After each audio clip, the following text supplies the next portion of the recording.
वसुधैव कुटुम्बकम्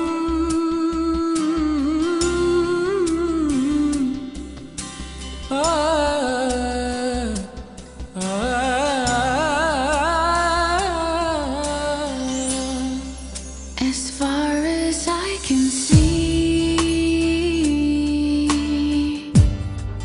as far as time extends, no soul was ever born outside this home. No heart has ever beat outside this song. When will we ever see that we must only be to feel the freedom of our unity? For in this great land we share a home, and in this great love a family. રહીમદાસ જી લખ્યું है जे रहीम उत्तम प्रकृति का करि सकत भुजंग। Repeat, sorry. जे रहीम उत्तम प्रकृति का करि सकत कुसंग, चंदन विष व्यापत नहीं लिपटे रहत भुजंग। आज री दुनिया में भांति भांति रा विष आपरे चारू मेर फैलियोड़ा दिखे। कठे व्यावसायिकता रो, झूठ रो, दिखावा रो और भी कई तरीके का। लेकिन आज आप सगला अठे मौजूद हो एक कार्यक्रम ने सुनबा ने, इतना खरा कार्यक्रम आखर ने सुनबा ने, तो ओ ई बात रो प्रमाण है कि रहीमदास जी जी उत्तम प्रकृति रो जिक्र करया बा आप सगला रे बीच मौजूद है।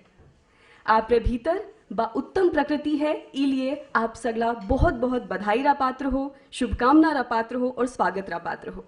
आज रो आपनो कार्यक्रम दो कार्यक्रम है। दरअसल अपना आज का लेखक जिनरे आसपास आज रे कार्यक्रम री बुनावट है श्री कृष्ण कल्पित जी। आप वासु संवाद भी कराला और वारी पुस्तक बावर्ती बेला रो विमोचन भी करो जावेगो। श्री कृष्ण कल्पित जी रो संक्षेप में मैं परिचय दे सकूं तो बारो जन्म फतेहपुर शेखावाटी में हुयो। राजस्थान विश्वविद्यालय सु MA, फिर पुणे सु फिल्म निर्माण री पढ़ाई करी। पडावण और पत्रकारिता पछे भारतीय प्रसारण सेवा में प्रवेश करियो और 2017 में दूरदर्शन महानिदेशालय सु अपर महानिदेशक पद सु सेवानिवृत्त होया। हिंदी में यारी पोथियां हैं भीड़ से गुजरते हुए, बढ़ई का बेटा, कोई अछूता स्वर, वापस जाने वाली रेलगाड़ी। आरा उपन्यास है जाली किताब। एक पेड़ की कहानी नामक वृत्त चित्र रो निर्माण भी कर चुका है। आने निरंजन नाथ आचार्य, मेजर राम प्रसाद पोद्दार सम्मान, डॉक्टर मदन डागा साहित्य सम्मान आदि कई और पुरस्कार भी मिल चुका है। आंसू संवाद करेंगा कामना राजावत जी। शिक्षा के क्षेत्र से जुड़ाव रखे है। आकाशवाणी और दूरदर्शन में राजस्थानी रा कार्यक्रम देवे है। कवितावा और लेखन सु बराबर जुड़ोड़ा रहे है। तो संवाद शुरू होवे बीसु पहली आपा पुस्तक विमोचन की प्रक्रिया कर लिया। मैं आमंत्रित करबो चाहूँ हूँ राजेश्वर सिंह जी ने, जिका वरिष्ठ IAS है, रेवेन्यू बोर्ड रा चेयरमैन है और पढ़ता लिखता रहे है। मैं माने आमंत्रित करबो चाहूँ कि वह आगे आवे। श्री कृष्ण कल्पित जी ने मैं आमंत्रित करबो चाहूँ कि वह आगे आवे और श्री भवानी शंकर जी, जिका पुस्तक रो आवरण डिजाइन करियो है, वह भी आगे आवे।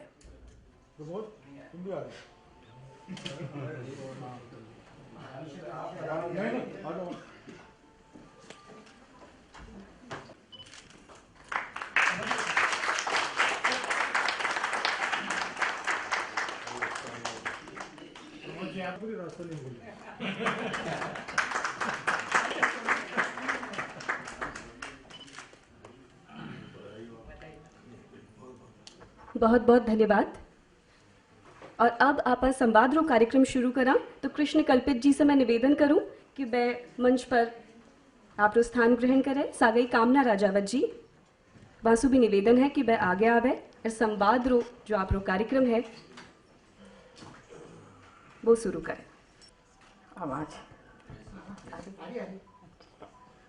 थाने किसड़े बाग उतारूं, थाने किसड़े मेल उतारूं, बोलो किन सरवरी पाड़ा, थाने मीठा गीत सुनाऊं, ओ म्हारा मूंगोड़ा मेजमान। तो आप सब माखा मूंगा मेजमान हो, पधार्या हो, आप सबको मैं स्वागत करूं और आप रो तो और ज्यादा स्वागत करूं कि आज आप माखा पावना हो। और कल्पित साहब जो बात करण को मन जो मौको दियो है Prabha Khetan foundation, ITC Rajputana, grass root media और श्री सीमेंट, तो वहाँ को भी मैं बहुत आभार मानूं। और ये मंतड़ में हमारी एक खुशी रो एक कारण वो भी है कि मारा कौन सा कल्याण सिंह जी राजावतरा आप कल्पित साहब बहुत लाडे से रिया, तो मन मारो जो हरक है वो आज धुनो है। कल्पित साहब ने सब जाने, कल्पित साहब एक कोई साधारण को नहीं, क्योंकि कल्पित साहब की जो कविताएं है वहां में एक खरोपन है, खारोपन है, आकरोपन है। शायद आप कह सको हो कि जो शेखावाटी का पानी है भी को असर है। अबार का जमाना में लोग सामने तो मीठा बोले और पीठ फेरता ही बात बदल देवे, पर कल्पित साहब जो बात कहवे भी पर कायम रेवे, फिर आप राजी हो चाहे बेराजी हो। तो और आपके मतलब कई लोग कह रहे हैं कि आपने बड़ो गुमान है आपकी पोथियां पर, आपने आपकी किताबों को बहुत प्रचार करे, तो जिकन पोधीनो वे वो तो प्रचार करसी ही या गुमान हुसी ही, तो ए बात आप जानो ही हो।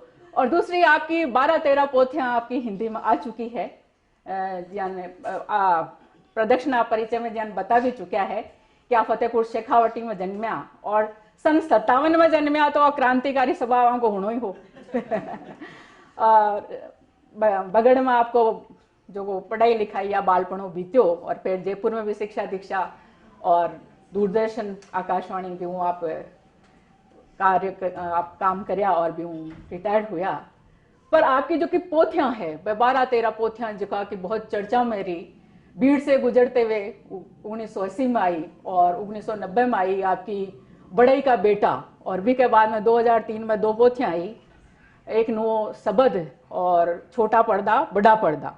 और 2006 में आई आपकी शराबी की सूक्तियां, जो आपने एक नई पहचान दी, जो मोटियारा में आपने एक बहुत प्रसिद्धि दिलाई खास तौर।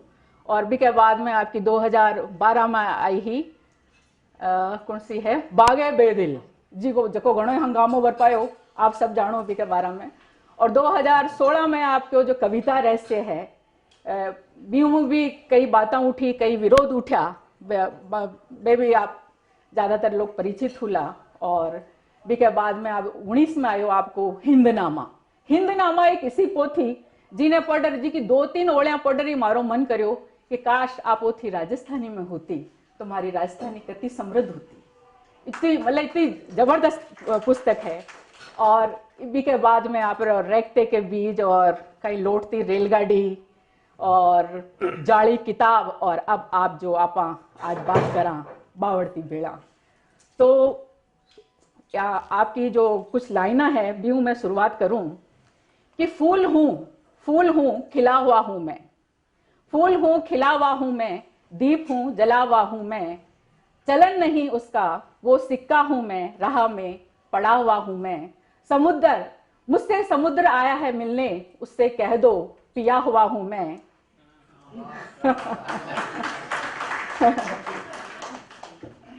समुद्र आया है मुझसे मिलने, उससे कह दो पिया हुआ हूं मैं, मालूम है मुझे मैं खजाना हूं, राह में पड़ा हुआ हूं मैं।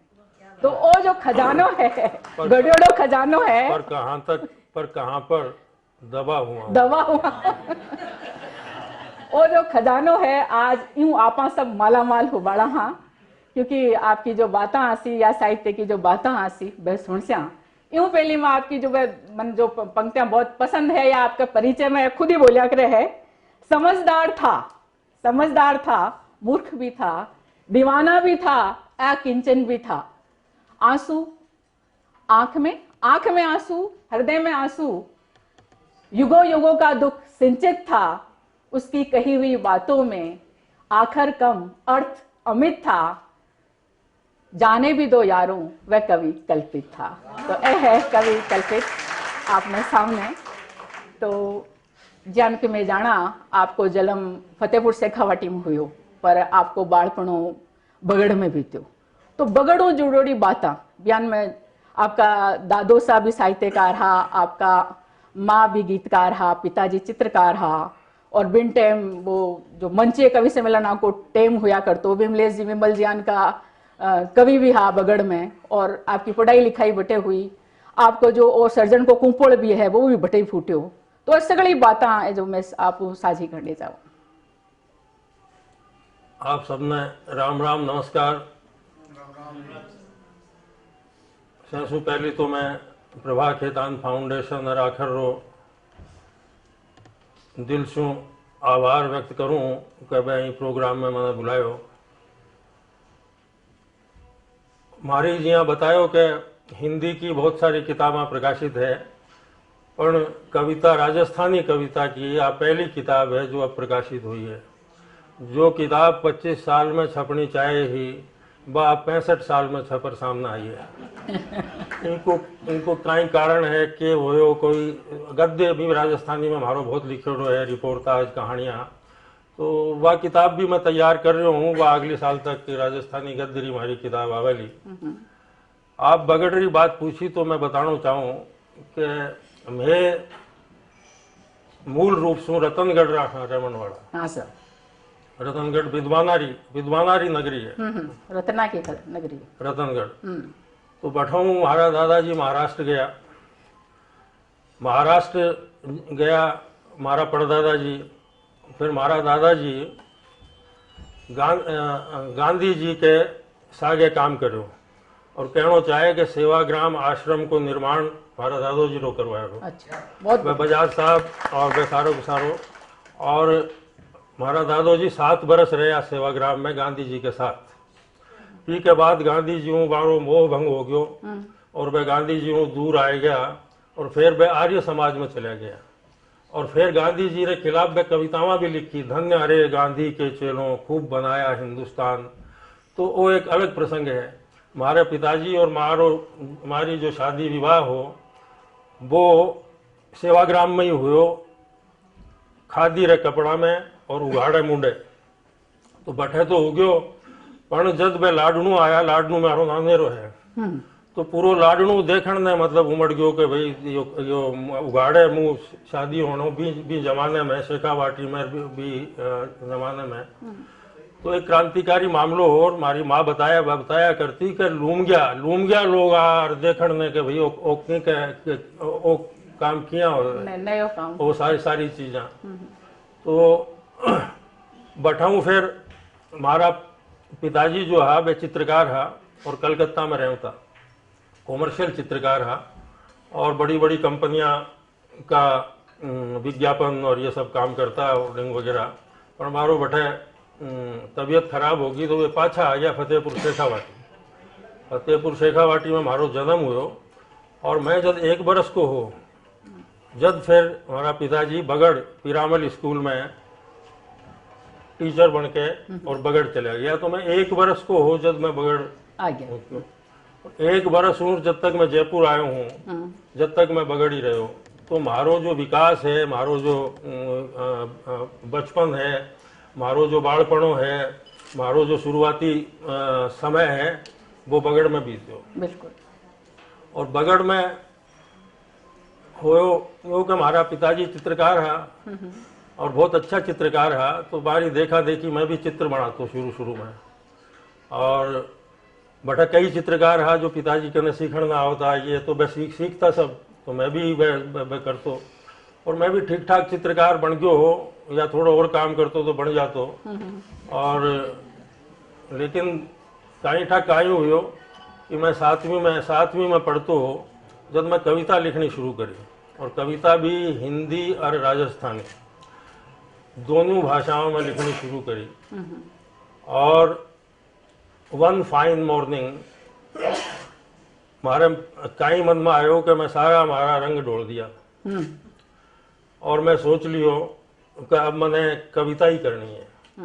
तो जो कविता लिखण को रास्तो है वो बहुत शुरू ही मतलब बैठाऊँ।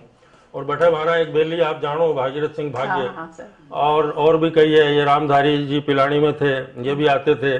और भी हमारा पूरा का पूरा जो हमारो जो पूरा ग्रुप हो वो अभी और थे, ठीक कहो कि वो जमानो का ही हो कि हमारा तो आइडियल बैठे है मुक्तिबोध कोनिया विश्वनाथ विमलेश। हाँ। मैं जानता ही कोनी मुक्तिबोध ने। और विश्वनाथ विमलेश हमारा गुरु है।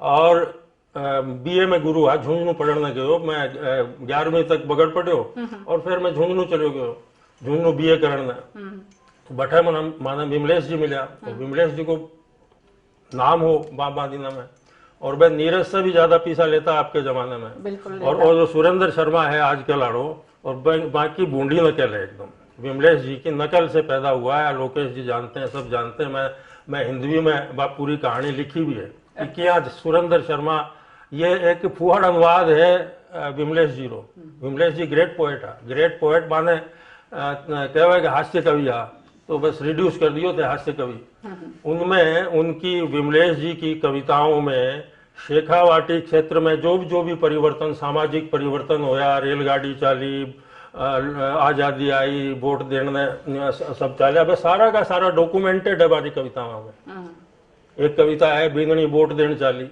तो ये वो दृश्य नयो हो ना लोकतंत्री को नहीं हो देश में कि बहुत सारी लुगाया वोट देने चल रही है तो वो दृश्य है जो वो भी पर कविता लिखी और हमारी माँ तो पहले ही आ गई वह झुंझुनू में एक उगाड़े मुँह शादी हुई तो वह कविता लिखी बीननी उगाड़े मुंडा आई रहे एक गाड़िया जी गाड़िया जी हाँ गाड़िया जी की पहली शादी हुई तो वह विमलेश अरे प्रमोद जी बैठे हैं ना विमलेश चढ़ा तो वो भी डॉक्यूमेंटेड है बीननी उगाड़े मुंडे आई रहे हाँ और यहाँ मतलब करण भाई केवल हास्य कवि नहीं है रामायण रो उल्थो करो राजस्थानी में गीता का विद्वान है रामचंद्रिका माने पढ़ाई वे और छंद शास्त्र का काव्य शास्त्र का ज्ञाता है वे और देश में कठई कवि सम्मेलन होतो क्योंकि जितना भी कवि सम्मेलन हुआ है इन देश में सारा मारवाड़ी लोग करवावे देश में जो भी है और सारो काला पीसाऊ मतलब ब्लैक मनी बाने दियो जावे कोई चेक से पेमेंट को नहीं हो ये जो 22 लाख लेता है जो कुमार विश्वास हाँ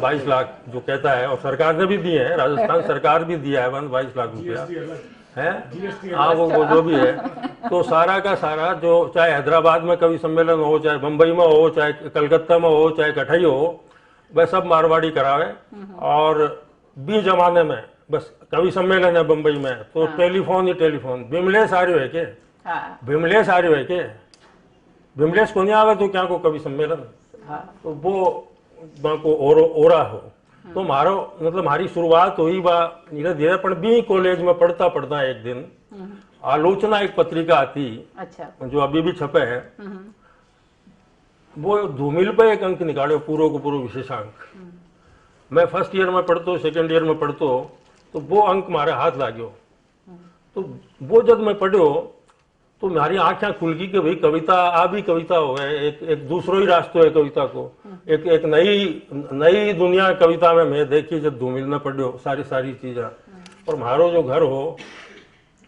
वो साहित्यकार हूँ चित्रकार हूँ भरियोड़ो हो कदे किशोर कल्पना कांत आ रहा है रतनगढ़ रहा है तो पिताजी रा दोस्त था सारा का सारा गजानंद वर्मा आ रहा है सीताराम महर्षि आ रहा है परमेश्वर दिरेफ आ रहा है रोजाना कवि गोष्ठी जमती बैठे और तो मैं तो अबर और हमारा दादोजी वेदा गीता रो राजस्थानी में अनुवाद करो और लास्ट दिना में बे क्या करता कि वेदारो हिंदी में अनुवाद कर रहा गीता रो तो करो राजस्थानी में किताब छपियोड़ी है मोहन गीता तो वह क्या करता कि एक स्लेट होती है ना काली तो कहीं कहे भी ना स्लेट पार्टी पढ़ता हूँ हाँ तो पार्टी भरता तो मैं सुबह एक श्लोक का को अनुवाद करता और सबसे पहले हमारी दादी ने सुनाता वह और किसी को तो दादी ने सुनाता ठीक है वह क्या बात करता मान ठाकुर नहीं पर पहले सुना के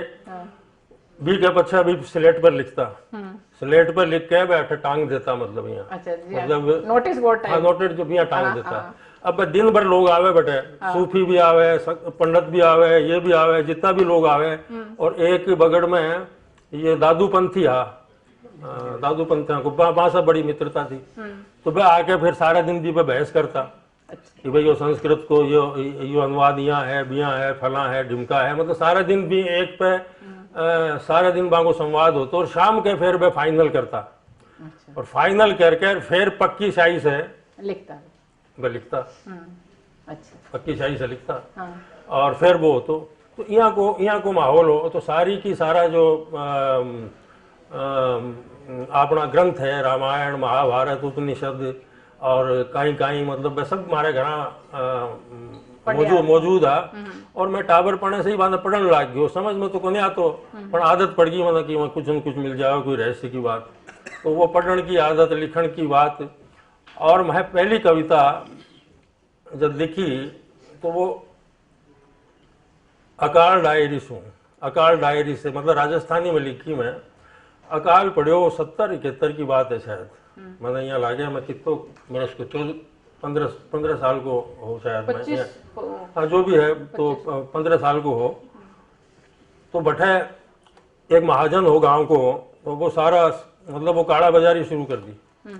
वो अनाज ने भेड़ो कर लियो, सामान ने इकट्ठो कर लियो और नीर बह जावे तो लाभ में, मतलब काला बाजारी शुरू कर दीजिए।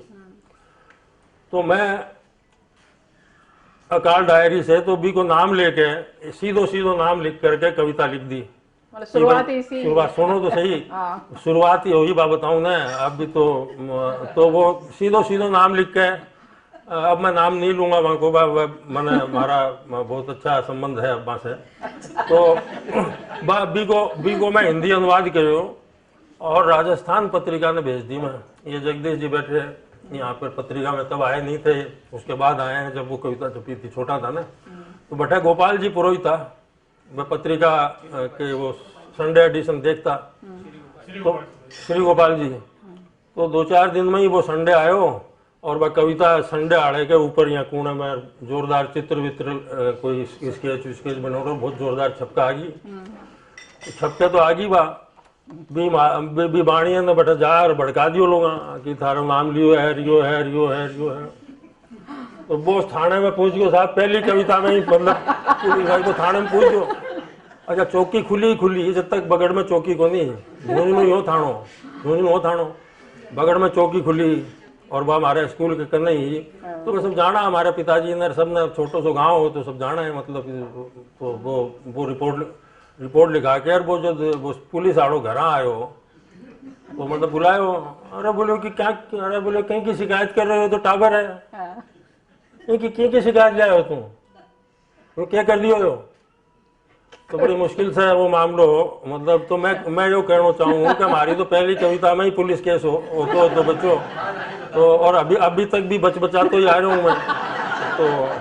तो यहाँ शुरुआत हुई और हाँ, तो कवितावां लिखनी शुरू करी, गद्य भी लिखना शुरू करो, रिपोर्टाज और हमारा मतलब ओल्ड में जो निकालता बे ओल्ड में पत्रिका रतनगढ़ किशोर कल्पना कांत जी वे माने बचपन से ही छापना शुरू कर दियो। तो मैं भी फिर अब कविता कब तक भेजता तो फिर मैं प्रोज लिखने लग गयो। प्रोज में भी नई चीजें रिपोर्टाज और यहाँ मतलब जो इम्प्रेशंस जो भी मेरे समझ में आ गई, क्योंकि चित्रकारी तो छोड़ दी, वो तो विनोद जी के यहाँ भिजवा दी। मैंने कहा चित्रकला वहाँ चले जाओ, अब मेरा पीछा छोड़ो तुम। तो विनोद जी के हटा गई तो मैं फिर तो प्रोज भी लिखना शुरू करो, मैं नाटक भी राजस्थानी में लिखो, मतलब काफ़ी वो है। और भी कैसा गई मतलब हिंदी में भी मैं लिखता हूँ साइमल्टेनियसली साथ, क्योंकि मतलब सारी पत्रिकाएं आती, वह स्कूल के लिए आती पत्रिकाएं, तो वो नीमड़ी बस स्टैंड पे ही मारो घर हो। हाँ। तो वह बस आड़ा सारी मैगजीन और किताबा में हमारे घर में ही छोड़ जाता, बोले ये भिजवा देगा स्कूल में। हाँ। तो फिर मैं पढ़ा के 2-4 दिन में आराम से माने वितरित करता हूँ कि जो भी है। तो यहाँ पे धर्मयुग और सारिकार ये जितनी भी पत्रिकाएं हैं और मैं रचनावां भी भेजनी चालू कर दी और वहाँ में छपड़ों भी शुरू भी जमाने से ही किशोरावस्था से ही मारो हो गया। खूब छपया धर्मयुग में आप? हाँ, धर्मयुग में तो धर्मवीर भारती में हमारा गीत छापया, बहुत छापया और वो सारी चीजें यहाँ छापया के हिंदी कविता में हमारी एंट्री मुश्किल होगी, हमारी एंट्री लेट हुई या मैं बहुत मुझे लठबाजी करनी पड़ी उसके लिए। तो इसीलिए कि एक गीतकार के रूप में मैं मशहूर हो गया था छोटी उम्र में ही, और इतने गीत छापे और उन्होंने इन्हीं सबने मतलब सगड़ा ही छापता, मतलब हिंदी का सारी चीजें। राजा रानी प्रजामंत्री, इमरजेंसी रो अंक आयो धर्मयुग रो एक विशेष अंक, आज तक उसके मुख पृष्ठ हटाते ही जो पहला पृष्ठ आता है वहां पे मेरा गीत छापा उन्होंने संपादकीय की जगह। राजा रानी प्रजामंत्री बेटा इकलौता माँ से कथा सुनी थी जिसका अंत नहीं होता। ये गीत है जो सुनाता हूँ मैं। तो ये सुनाने का काम तो अब आज राजस्थानी रिवाज चल रही है, तो हिंदी हाँ, तो वो छपा, वो देश भर में मशहूर कर दिया उसने मुझे। आज भी इप्टा पटना से लेके सब जन आंदोलनों में गाई जाती है वो। तो छंद में लिखने के कारण मैंने हिंदी कविता में छंद को विरोध हुआ जमाने में, नयो नई आधुनिकता आई ही, अज्ञे को तार सप्तगर, ये सब नाटकबाजी चल रहा। तो सब ने देश निकालो, बोले जो छंद में पुराने ढंग से जो लिखने वाले हैं इनको दिखाओ, रास्ता दिखाओ। जबकि हमारी शुरुआत फ्री वर्स से हुई, जो मैं वो पुलिस केस आड़ो बात कर रही हूँ, वो फ्री वर्स की कविता ही मारी, वो छंद में को नहीं। अच्छा। हाँ, तो छंद से मैंने फ्री वर्स से शुरू किया, लेकिन उसमें फिर अवरोध आयो, बाद में जाके बड़ी दिक्कत आई, बड़ी वो है। लेकिन ये हमारो लेखन बगड़ में शुरू होयो, और बगड़ अभी हमारी अनगिनत यादा है, कहीं कहीं बताऊं, मतलब अच्छा। हाँ, तो हाँ, अब एक प्रसंग और सुन लो, फिर आगे बात करांगा। कि हमारे राठौड़ साहब आज जो मान इंडस्ट्री में काम करता है, मान इंडस्ट्री जयपुर में ही है ना, कि रूंगटा वाली। हाँ बिल्कुल। हाँ, तो अठे मैनेजर अच्छी पोजीशन में आवे। बारह अठे बारो घर भी थारे थारे से लगेड़ो मकान है ना भाई, राठौड़ साहब को बगड़ाड़ा पृथ्वी सिंह जी। हाँ, बारह अठे शादी ही। तो शादी ही तो कल्याण सिंह जी आवता है बैठे, पर भी शादी में वह 7 या 10 दिन के लिए बगड़ आया है। कल्याण सिंह जी राजावत। हमारी उम्र 17 साल, भागीरथ हो 2 साल बड़ो हमारा। अच्छा। तो अब कल्याण सिंह जी के करे वहां से ठाकरा के बैठ के करे वे शाम के महफिलें समझावे, और शाम के तो हमारे चक्कर में कि कभी कल्याण सिंह जी आया तो हमारा बड़ा आकर्षण हो, तो मैं वहाँ की सेवा चाकरी में लगा रहता सुबह से शाम तक। तो बैठाऊँ एक, तो भाई के करो के बोलो कि ठीक है।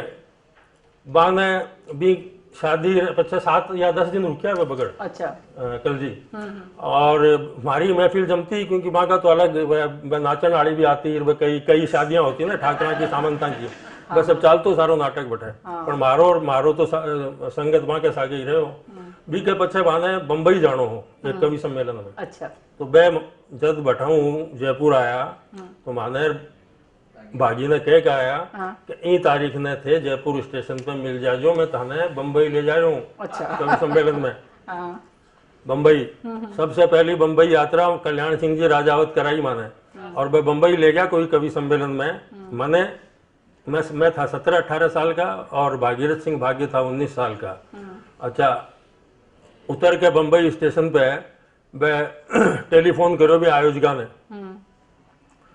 आ गया कल जी, आ गया कि बोले आ गयो, मैं दो युवा तुर्क साग ले आया हूँ। तो मैं कल्याण सिंह जी ने कहा मेरे को तुर्क कौन, मैं तो हिंदू। हाँ, की बात कर रहे हो थे? तो वो मुहावरों मैंने उस समय समझ में नहीं आया कि ये मुहावरा है। चंद्रशेखर भी तब तक युवा तुर्क नहीं थे, मैं भी चंद्रशेखर जी भी बाद में युवा तुर्क बना, अभी से पहले तो मैं बन गया बेटा। तो बोले 2 युवा तुर्क ले आऊँ, तो मन लागे हो कि मुसलमान तो नहीं समझ रहे हैं, एक तो शेखावत है और एक मैं हूँ मन कहते हैं। तो यहाँ करके और बी यात्रा में मैं थाने बी बटा भी बतायो हो कि जब रेल में चालता पुराणों थे, शाम होता ही मतलब कल्याण सिंह जी को तो मतलब मामला चालू हो जाता। तो माने भी थोड़ा बहुत मिल जाता। तो बारिश हो रही, रेल में चल रहा है, बारिश हो रही, बारिश। हाँ, कल्याण सिंह जी के चक्कर में पड़ गया। तो अब 17 साल से उन्होंने ही मतलब आप समझो कि भाई 18 रहतों में अशोक मार्ग पर 15 साल रहे हो मैं, 18 भी आता कल्याण सिंह जी। हमारी बेटी है अभी 30 साल की, तो भाई 1 साल की है ना। तो कल जी आया 18 अशोक मार्ग पे, और बोला बेटी हटी ना, बोलो कि ये ना भी चखा दें थोड़ी सी। उसको भी 1 चम्मच पिला दी उन्होंने। तो मेरा भी इसमें उन्होंने ही किया, और बेटी को भी अब वो वाइन वगैरह पीती है बेटी। तो मैं कहता हूँ ये कल्याण सिंह जी ने ये घूंटी वो दे के गए थे। तो वो मैं कहना चाह रहा हूँ कि वो एक उनका मशहूर गीत है, कल्याण सिंह जी को एक बड़ा मशहूर गीत है, मर्दर्रा लोग तो तरसता रहा, समंदर पर बादड़ा बरसता रहा, ये ओ गीत मारे सामने लिखो बे, मतलब एक एक पंक्ति लिखता जाता है। आप मतलब गुट को लेवर एक पंक्ति अच्छी आ जाए और भी मैं घुड़ घुड़ घुड़ घुड़ घुड़ और फिर बागी ने लिखवाता बे। तो बम्बई जाता हो गीत पूरा हो। मतलब एक गीत का क्या प्रोसेस होता है, कैसे लिखा जाता है, ऐसे आप पूछोगे तो बड़ी नाटकीय बातें बोलेगा, लेकिन वो हमारे सामने बात है। तो बम्बई में मैं 10 दिन रहा, एक तो मुख्य कवि सम्मेलन हो और फिर सत्यप्रकाश जोशी एक करवाए और कई लोग करवाए। जब कवि सम्मेलन में जाता ना तो एक दिन रहे कवि सम्मेलन में कौन जाता, कई सारा होता फिर मैं कोई अलग अलग संस्थाएं कराती, कोई सेठ घरा भी करा ले तो कोई पैसा दे तो, कोई कपड़ा दे तो, कोई सूट को कपड़ों दे तो, कोई कुछ दे तो, ठीक है साहब जो भी है। और हमारे चिड़ावर शेखावाटी का तो कवियों को एक झुंड यहाँ को भी हो कि भाई हर साल 3-4 महीने दिसावर जाता कविता सुनाने और साल भर को काम कर लेता भाई। बोले चालो साहब आसाम गया और कलकत्ता चला गया, अठीने चला गया, भटीने चला गया और साल भर को काम करके और आराम से बैठो, कविता लिखो फिर चलांगा। तो ये सब वो प्रोसेस था। तो भटाऊ में कविता लिखनी शुरू करी और अब थे आगे पूछो कोई। तो राजस्थानी कवियों के साथ में रिया, बाकी संगत में रिया, फिर भी आपकी जो पहली पोथी आई भीड़ से गुजरते हुए हिंदी में। हाँ, एक और रहस्य की बात बता दूं। आज राजेश जी भी बैठे हैं, साहित्य अकादमी पुरस्कार प्राप्त राजस्थानी का। तो एक रावत सारस्वत जी हाँ मरवाणी पत्रिका निकालता, राजस्थानी का बहुत विद्वान है और वह संयोजक है केंद्रीय साहित्य अकादमी का, विजयदान देथा से भी पहली। और हमारा पिताजी का दोस्त भाई चूरू और रतनगढ़ का सारा ये लोग मित्राजियाँ, जोधपुर आड़ा दोस्त है सारा, बिजी और नारायण सिंह और कोमल कोठारी, ये सब ऐसे ही इधर भी मंडली पूरी थी जो ये सारे लोग थे, जुटते थे। तो मरवाड़ी में हमारी कविताओं छापता बहुत। तो मैं फिर चूरू का रहने वाला है, चूरू का। हाँ, चूरू से हटे शास्त्री नगर में मकान लियो और फिर हटे कोई व्यापार में ला गया और मरवाड़ी निकालता मैं। तो वह मैंने अठे मिला घरा बुलायो और कविता तो लिखी मैंने कई जगह भिजवायो भाई भी जमाने में, मतलब साहित्य अकादमी के राजस्थानी कवि के रूप में। और मैंने जोर दे के मैं कह रहा हूँ कि तू किताब छपा राजस्थानी की, मैं तेना पुरस्कार दिलाऊंगा। अच्छा, बस बे टाइम एक ही पुरस्कार हो, युवा नहीं हो, बच्चों को अलग नहीं हो, एक ही पुरस्कार हो। और मैं एमए करते हो बटे या कर लियो हो मतलब जयपुर में। हाँ, तो अब मैं हुआ पो में साहब क्रांतिकारी भी। अच्छा बी टाइम हिंदी में हमारी रचनावां देश भर की पत्रिकाओं में छपती। और अटे हमारा यूनिवर्सिटी का प्रोफेसर कहता है कि भाई धर्मयुग में हमारी भी छपा दे। मैं कटाऊँ छपा दूँ भाई, देश भेजो। मतलब वाकई मतलब मैं जो क्लास में बैठता था या सारी चीज़ें धर्मयुग में मेरी रचनाएं छपती जब मैं पढ़ता था। तुम्हारा प्रोफेसर कहता कि भाई क्या छपे धर्मयुग में, बताओ मारी भी छपाओ। उनको मारी तो यही छपे, मैं की सिफारिश करूँ, अब जो भी करो। तो मैंने किताब छपाने को कहो कि छपा दूँ। तो मैं थाने कहो ना कि जो किताब 25 साल में छपनी चाहिए वह 65 साल में छपी। तो मैं जिद पकड़ ली, एक मन में आवे कि छपा लूँ, एक आवे कि नहीं वो अधिकारी की और रस तो ठीक को नहीं, ये रस तो ठीक को नहीं, जो पहले ही कमिट कर रहा है कहता था दूंगा और सारी चीज़ें।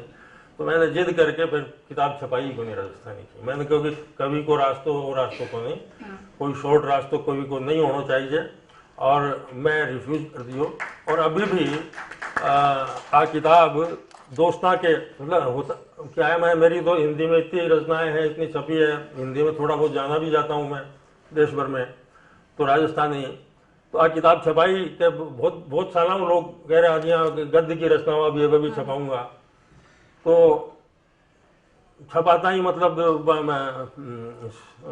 फेसबुक पर लगाया होगा किताब आई है तो कितना कमेंट आ गया कि पुरस्कार के लिए छपाई है इन्होंने, कि वो साहित्य अकादमी पुरस्कार चाहिए इनको। अरे मैंने कहा भाई मेरे को छपानी होती तो 25 साल में छपाता, जब मेरे को पुरस्कार के लिए छपानी है एक डॉक्यूमेंटेशन हो जाए, हमारी लिखी रचनावां है, पुरस्कार मिलेगा नहीं मिले वो एक अलग बात है। उसके लिए अगर काम करता तो मैं 25 साल में करता। तो यहाँ जो आउटलुक है ना अभी राजस्थानी लेखन को संकट के है कि राजस्थानी में पाठक को नहीं है, पाठक को नहीं, पुरस्कार ही पुरस्कार है। सेठा का पुरस्कार, अकादमी का पुरस्कार, इनका पुरस्कार जितनी एक वक्त तो जितनी किताब को आज तो बहुत छपन लग गई, अकादमी भी छपावण ने पीसा देवे ये सारी चीजें, पर जब तक पाठक को नहीं तो भी को मतलब कहीं है। जिया के कल्याण सिंह जी गीत लिखता तो मैं पाठक की जरूरत को नहीं, मैं तो हृदय से हृदय में जाता था।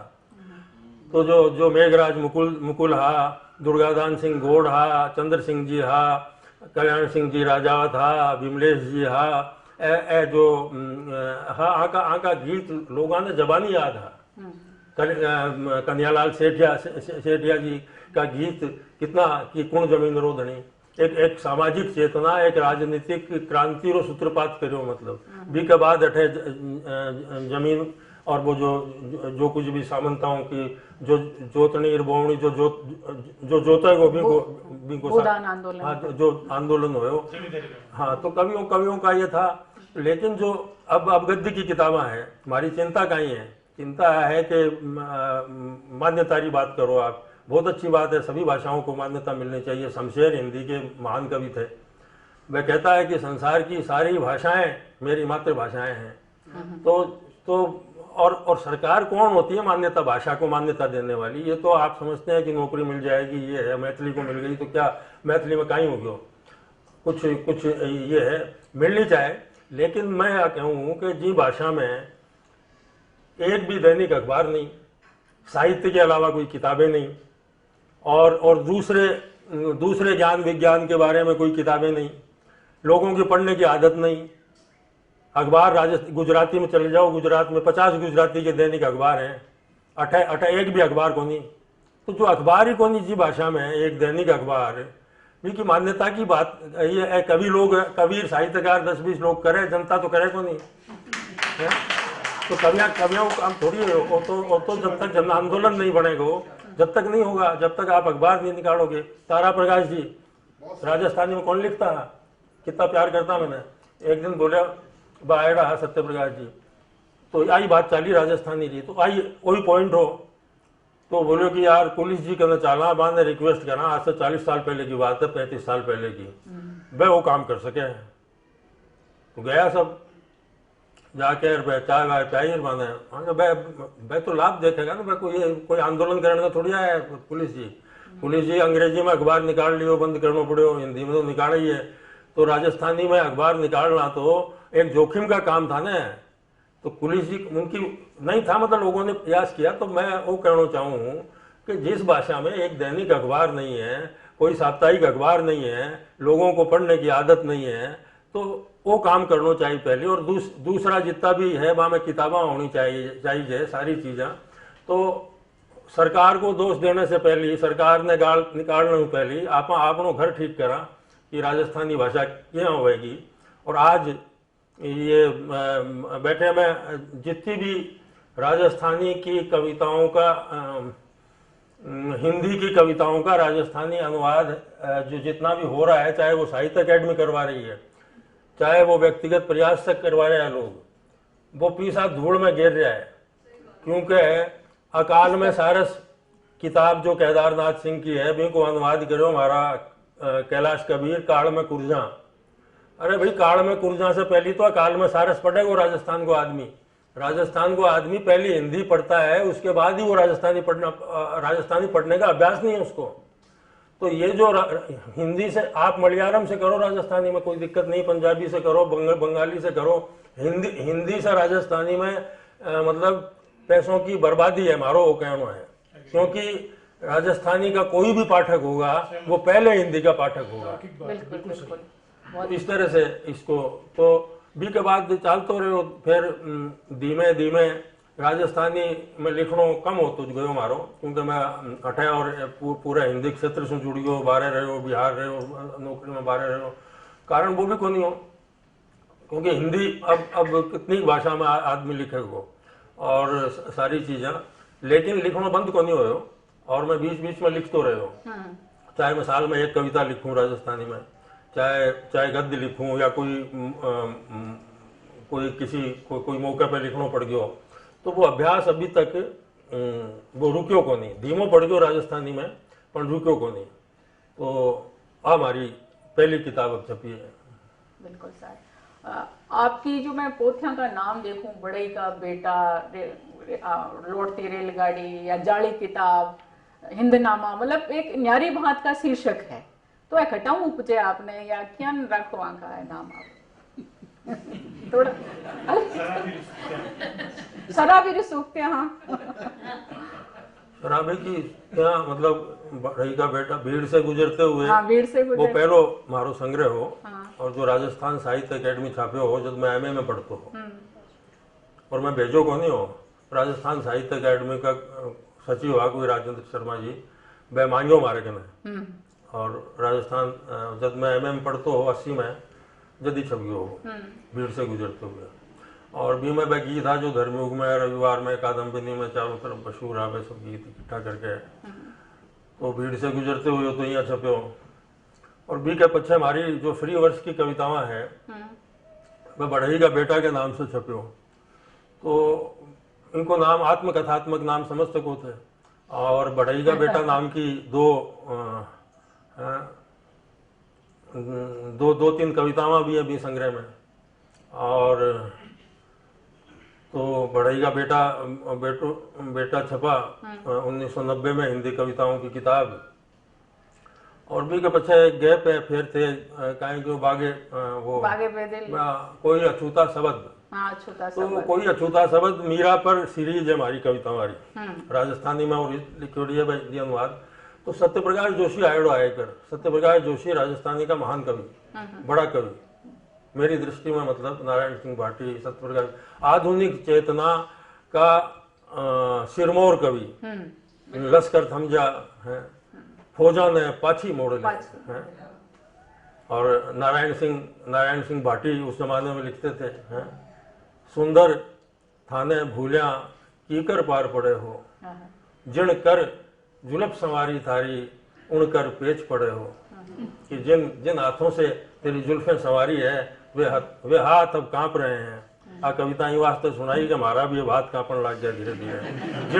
जिन कर, और शब्द देखो संस्कृत से लाया है, जिन कर जुल्फ संवारी थारी उन कर पेच पड़े हो, सुंदर थाने भूलिया की कर पार पड़े हो। और एक स्त्री को सुंदर उसका नाम ही रख देना तो कालिदास ने भी नहीं किया। कालिदास के लिए भी वो उपमा नहीं है, यहाँ तो सीधा ही सुंदर, मतलब सुंदर को विशेषण नहीं बनाया उन्होंने। सुंदर थाने भूलिया कीकर पार पड़े हो, जिन कर जुलफ संवारी थारी उन कर पेच पड़े हो। तो सत्यप्रकाश जोशी आयोडाट है। बाद दिना में बटे यूनिवर्सिटी को लाइब्रेरी के वो खुर्रो हो बटे बैठ रहे कविताएं लिखते हो। मीरा पर सीरीज लिखी मैं पूरी की पूरी, मीरा की कविताओं का अनुवाद कराया कुछ हमारी भाषा में। और मीरा के पूरा जीवन वृत्त लेयर हिंदी। हाँ, मीरा पर बहुत लिखी हो। नारायण सिंह जी की किताब है राजस्थानी में, बहुत लिखी हो मीरा। अपना मीरा हिंदी में भी लिखा, सर लिखा मैं भी लिखी हूँ। तो सूचना केंद्र में गोष्ठी हुई मी की काव्य पाठ हुई मी को, अध्यक्षता करी सत्यप्रकाश जोशी। और सत्यप्रकाश जोशी ने इतनी दाय आई वह कवितावां कि पूछो मत थे, मतलब इतनी तारीफ करी वह सत्यप्रकाश जी की तारीफ आनो। पर मैं भी वो छपी को नहीं। वो एक पागल दार्शनिक आता था वहाँ जब मैं कविता लिखता था ना यूनिवर्सिटी में, वो बाद में प्रोफेसर बना कुरुक्षेत्र में, हाथ भी देखता था वो। तो मेरा हाथ देख के बोले तुमको इन कविताओं पे ज्ञानपीठ मिलेगा। मेरा हाथ देख के तो मुझे तो ज्ञानपीठ मिला नहीं, वो ऊपर जा चुके हैं ज्योतिषी महादेव अभी तक। ये कविताएं लिखता है जद की बात बता रहा हूँ मैं। तो लेकिन ठीक है, मतलब एक स्वप्न तो रहना चाहिए दिमाग में कि तभी तो लिखता है आदमी, नहीं तो अगर सुपनो ही गम गयो तो सो क्यों गम गयो। हाँ क्या मैं है। तो वो फिर वो किताब छपाई जरा भी को नाम रखो कोई अछूता शब्द, मीरा पर है वो कविता। बी के पीछे एक शराबी की सुक्तियां।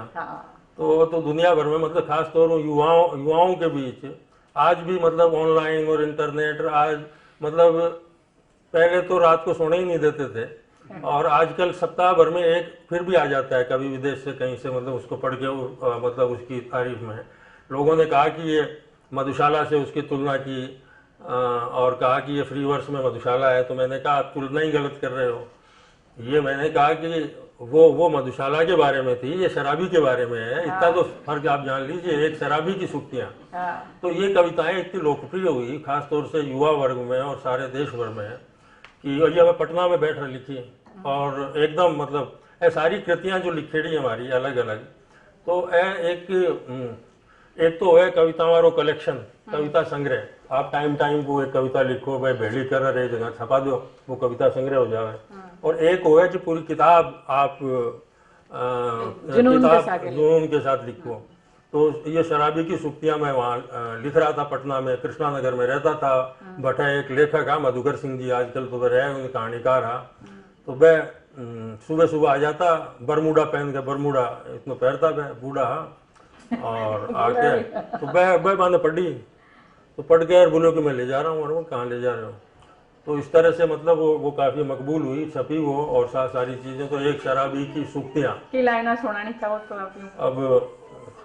अब देखूंगा, अभी मैं वो निकालनी पड़ेगी। मैं तो सोचूं कि एक ही किताब पे बात होगी। आजकल मिलते हैं सजे धजे शराबी, हाँ, नहीं मिलते सच्चे शराबी। हाँ, सजे धजे शराबी। हमारे जमाने में शराबी कुछ और तरह के होते थे। अब तो बाहर वाले हैं, ये पता ही नहीं चलता है पिए कि नहीं, जो भी है पता चलना चाहिए। वह हमारे भागी का पिताजी आने, वह पी के चालता तो पूरी गड़ी ने बेरो पाड़ता कि भैया आ रहा वो हटेना रहा, दो ने गाड़ी दे रहा है एक, और सारा मोहल्ले जब तक पता नहीं चले दूसरों को तब तक क्या आपने पी है।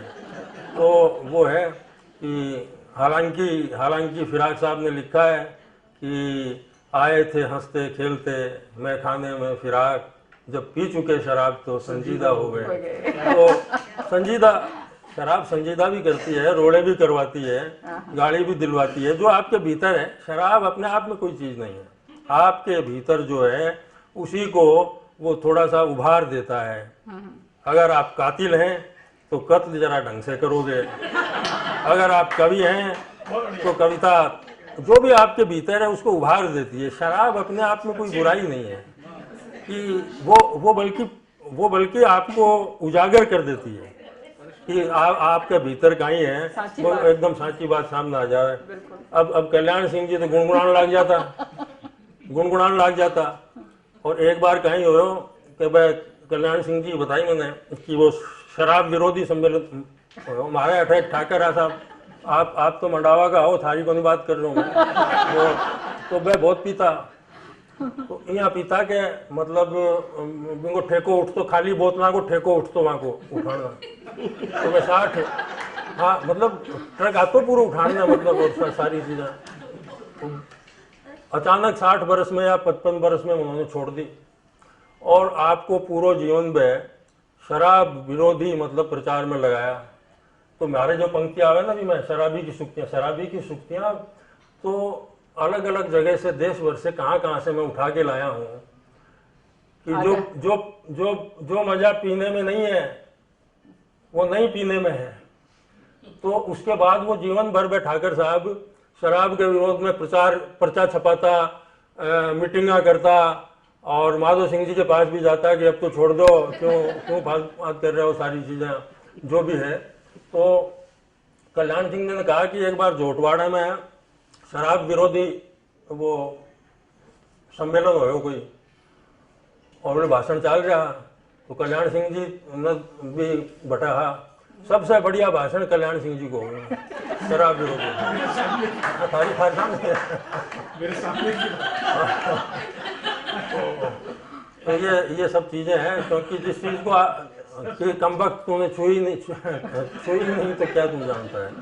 तो शराबी की सुक्तियाँ लिखी, तो वो शराबी की सुक्तियाँ ने भी मुझे बदनाम किया कि मैं शराबी हूँ, ये हूँ। बच्चन को भी कहा, लेकिन बच्चन जी तो कहा कि उसने इनकार करके मैं पीता ही नहीं। हाँ ठीक है, नहीं पीते हो तो मैं तो वो जो भी है उसके के पीछे है जो किताब आई हमारी, नहीं कविता रहस्य बागे बेदिल आई। तो बागे बेदिल में तो आप एक तरह निर्मम आलोचना करियो लोगों की, यहाँ लगे जाने माखिया का छाता में हाथ देना आपने बढ़िया लगे। वो किताब एक बहुत ही विचित्र ढंग से लिखी गई, एक जुनून से, एक ये है, और एक युद्ध लड़ा गया वो हिंदी संसार से, हिंदी की बड़ी बड़ी हस्तियों से हैं जो अपने को महान समझते हैं। उन सब ने मैं आप ठिकाने पे लियो। और भी किताब का फैन है सबसे बड़ा डॉक्टर नामवर सिंह, और नामवर सिंह जी की कोशिश सही हुआ वह किताब छपी उनकी इच्छा से। मैं तो मजाक करता था जो भी करता था, तो केवल हाँ वो बड़ा मेरे से स्नेह रखते थे नामवर जी, और बागे बदिल किताब समर्पित भी नामवर जी नहीं है। और केवल भी मैं विरोध या कोई साहित्यिक राजनीति और यही बात को नहीं, अब तो वह अनुपलब्ध है किताब और लोग छुप छुप के पढ़े भी किताब ने। और चाहे वो अशोक वाजपेयी है, चाहे जो भी गुट है, जो भी संसार, हिंदी संसार का जो वातावरण है उस पूरे की पड़ताल है उसमें, और बताया गया है कि कैसे आपने बेईमानी की है हिंदी कविता के साथ और हिंदी साहित्य के साथ, जो आपने खिलवाड़ किया है, तो उस खिलवाड़ को नहीं होने दूंगा। तो एक बात साहित्यिक पोलेमिक्स, साहित्यिक राजनीति या बड़ी बड़ी हस्तियां पे निशाने पे लेनो, तो एक चीज। दूसरी बागे बेदिल में आ चीज कि मैं हिंदी कविता ने बचाना चाहूँ कि भाई हिंदी कविता को जो नष्ट किया है पिछले 4 सप्तक के बाद, जो 50 सालों में जो नष्ट हुई है, मैं कोई कविता का ये नई कविता तो मैं खुद ही लिखता हूँ, फ्री वर्स में लिखता हूँ, मैं उसका विरोधी नहीं हूँ, लेकिन मैं छंद का विरोधी हूँ ना उसका विरोधी हूँ। छंद में भी खराब कविता लिखी जा सकती है और इसमें भी लिखी जा सकती है, छंद में भी महान कविता लिखी जा सकती है। संस्कृत का जो 12वीं शताब्दी में ही आचार्य कह गए थे कि कविता गद्यम पद्यम च, कविता गद्य और पद्य दोनों में लिखी जा सकती है। तो मामलो ही सलट क्यों है, या लड़ाई करो ही क्यों थे छंद और बेछंद वाली। जब 12वीं शताब्दी में थारो पुरखो कह के गए हो कि गद्य और पद्य शब्दों का किसी कोई भी भाषा हो गए बिना 2 तरह से ही बरती जा सके, या तो आप गद्य और या पद्य, और तीसरे भी को रूप को नहीं। आप बात करा हिंदनामा की। हाँ, तो मैं 1 मिनट बागे बेदिल पे 1 मिनट और बता दूं। तो भी मैं कोशिश करी है हमारी परंपरा से, हमारी कवितारी पुरानी परंपरा से, दोहा छंद से, जितने भी हमारे छंद थे, मतलब जैसे दोहा छंद लो, तो दोहा छंद हिंदी को जातीय छंद है। जातीय हर भाषा का एक जातीय छंद होता है, जैसे कि फारसी का अरबी फारसी में गजल को कहते हैं, ऐसे ही अलग अलग छंद हैं। तो अपनी हिंदी को कोई जातीय छंद है, राजस्थानी को भी कह दो या जो भी कहो आप, तो वो दोहा है। दोहे के लिए मैंने एक दोहा कहा है, मतलब कि, और गजल और दोहा ये 2 फॉर्म ही है जो सबसे ज्यादा लोकप्रिय है इस देश में। मराठी में भी गजल कही जाती है, दोहा लिखा जाता है, बंगाली में भी, इसमें भी, उसमें भी, जो भी अच्छी बुरी जैसे भी है। तो मैंने एक दोहा लिखा उस पर कि दोहा बोला गजल से आजा मेरी जान, दोहा बोला गजल से आजा मेरी जान, तू आई है अरब से मैं हूँ हिंदुस्तान। तो तू आई है अरब से मैं हूँ हिंदुस्तान। तो जितना भी अपना भुलायोड़ा जो छंद है बाद में रिक्रिएट करे अपनी किताब में। अगर पढ़ी है थी किताब तो वह साहित्यिक राजनीति और ये और सारी चीज़ों के अलावा वो भी देखोगा थे कि दूसरा जितना छंद है बाने भी मैं रिक्रिएट करने की कोशिश की कि भाई इनका रिहेबिलिटेशन होना चाहिए। अगर हिंदी कविता को आपको बचाना है या हिंदी कविता कहाँ भटक रहे हैं, उर्दू के पास जा रहे हैं, सिनेमा के पास जा रहे हैं, हिंदी कविता उनकी प्यास नहीं मिटा पाती है, तो कहीं कारण है। हटीने बटीने में भटका इन वास्ते के थे थारो रास्तो छोड़ दियो और एक थारी परंपरा ने थे पिछड़ी हुई मानी। तो भी को नतीजो है कि आज कविता एक स्किलस भी में आ गई। तो बागे बेदिल में मैं जितना भी पुराना छंद है बाने नया करने की कोशिश करी, वो काम में भी मैं करो। तो बा भी एक विवादास्पद किताब रही और काफ़ी पढ़ी गई। अब वो दूसरो संस्करण आवेगो, मैं एडिट कर छपाऊंगा, जो बहुत ही ज़्यादा तीर लाग गया है मैं निकालांगा भी उसको। और ज़्यादा ही ज़्यादा लाग गया तो अरे भाई पहले तो कहो कि तीर क्यों मारा, बाद में कहा निकाल तो दे। तो हम निकालने का भी काम करेंगे कि देखो निकाला साहब आपने, और फाहा भी लगा देंगे ऊपर। कविता रहस्य में भी घणो कविता रहस्य, हाँ कविता रहस्य तो एक अजीब किताब है कि देखो कि एक विचित्र बात है कि मैं संस्कृत मतलब दादाजी ने ही पढ़ना शुरू करा दिया। मैं संस्कृत वैसे नहीं जानता, पढ़ लेता हूँ, समझ लेता हूँ। संस्कृत में काव्य शास्त्र लिखण की एक पुराना मतलब लंबी परंपरा है, लंबी परंपरा। और चाहे राजशेखर हो, चाहे वो मतलब कहीं से शुरू होता है, मतलब और 13वीं शताब्दी तक काव्य शास्त्र लिखे गए। काव्य शास्त्र तो मतलब हो कि हर चीज का शास्त्र होता है, तो काव्य को भी कोई शास्त्र होना चाहिए। और शास्त्र की बात यह है कि शास्त्र पहले को नहीं लिखो जावे, पहली चीज होनी चाहिए, पहली कविता होनी चाहिए, उद्दी के बाद भी को शास्त्र आवे को। तो ठीक है, वह सारा शास्त्र वह तो हिंदी को मैं विद्यार्थी हो तो काव्य शास्त्र भी मतलब एकेडमिक रूप से भी माने पढ़ना पड़े हो, पर हमारी दिलचस्पी मतलब अतिरिक्त रूप से भी है। तो मैं अठे हो 1 मिनट में बीच में बात आ गई, हमारा दोस्त है वह नरेश दादी वाइस चांसलर आ, मैं दूरदर्शन में डायरेक्टर हटा, तो एक दिन बा आया तो बोले क्या कर रहे हो, मादना में लिख रहे हो आप किताब। मैंने सारी जुनून में ही काम करो, तो वो मैं किताब लिख रहे हो बा, तो बोले ये क्या कर रहे हो आप। और मैंने कहा काव्य शास्त्र लिख रहा हूँ। क्यों लिख रहे हो, आपके क्या काम का है, आप प्रोफेसर हो क्या हिंदी के, आप ये हो क्या, ये एकेडमिक्स का काम आप क्यों कर रहे हो। तो उनको लगा कि ये कोई एकेडमिक्स का काम है, वो जो उसी को करना चाहिए, ये क्यों का आदमी कर रहा है। तो मैंने कहा मेरी दिलचस्पी है, मतलब मेरी रुचि है, इसलिए मैं लिख रहा हूँ। तो लेकिन आश्चर्य की बात है कि हिंदी भाषा में एक भी मुकम्मल काव्य शास्त्र हमारे पास नहीं है। रीति काल में सेनापति से लेकर जितना भी कवि हो रहा है, वह काव्य का नाम पर रीति और सारी चीज़ों पर लिखे है, पर किताब को नहीं मुकम्मल, टुकड़ा टुकड़ा में है कि यहाँ कविता लिखनी चाहिए, कहीं हो है, कहीं छंद क्या है, कहीं मतलब, लेकिन मुकम्मल काव्य शास्त्र हिंदी में नहीं है। तो मैंने ये जोखिम उठाया या कहो कि दुस्साहस किया कि भाई हिंदी में मैं काव्य शास्त्र लिखने की एक कोशिश करूँगा। भूमिका भी मैं कह दी है, कोई मतलब ये दाव नहीं है। मैंने एक विनम्र रूप से मैं कह रहा हूँ कि भाई ये पहला काव्य शास्त्र लिखा है मैंने हिंदी में, इससे पहले हो तो मुझे बता दीजिए आप। अगर मैंने भूमिका में 8 तक लिख दी होगी, अगर आप इसको शास्त्र मानने से इनकार करते हैं तो भी मुझे कोई परेशानी नहीं है। इसको कविता के बारे में एक विचार और उस तरह की किताब मान लो। आप शास्त्र मानने में इतना ही कि आपको लगता है कि कृष्ण कल्पित कैसे शास्त्र लिख सकता है, शास्त्र जैसे कोई ऊपर से टपके हैं, अरे भाई यहीं के लोगों ने लिखे हैं कि हमने भी लिख दिया, खराब लिखा कि अच्छा लिख दिया, आप बताओ आप तो कह सको थे क्यों लिख दियो। तो कविता रहस्य मैं ये वास्ते लिखी। और वो हो कहीं के मैं हमारे अठे बगड़ में संस्कृत पाठशाला ही बटे जाता हूँ मैं, तो बटे राजशेखर की काव्य मीमांसा काव्य शास्त्र की मैं समझता हूँ कि दुनिया की किसी भी भाषा में पोएटिक्स पे इतनी महत्वपूर्ण किताब नहीं है। जो मैं मतलब राजशेखर की जो काव्य मीमांसा है वह दुनिया की पोएटिक्स की मैं सबसे बढ़िया किताब मानूं। और माँ मैं जब 5वीं छुट्टी में हो तो बात मिलती ही बटे संस्कृत पाठशाला में, तो मैं भी मैं पढ़तो।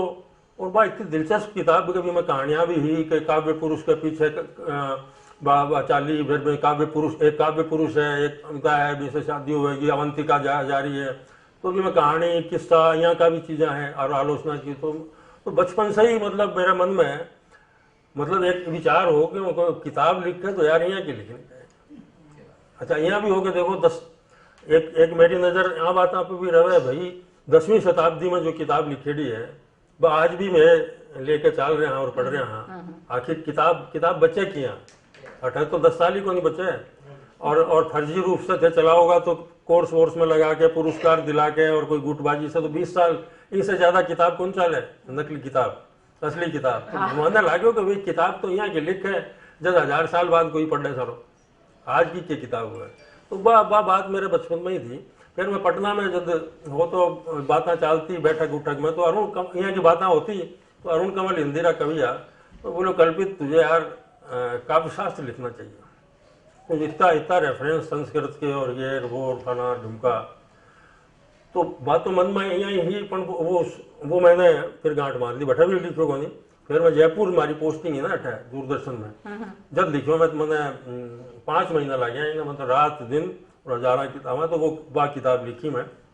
और मैं समझूँ कि वह काव्य शास्त्र की पहली किताब है, अच्छी है, चौखी है, खराब है, अपठनीय है, अच्छी है, वो एक बात की उनको फैसलो तो पढ़निया करसी, आप करसो, आलोचक करसी, दूसरा कोई करसी।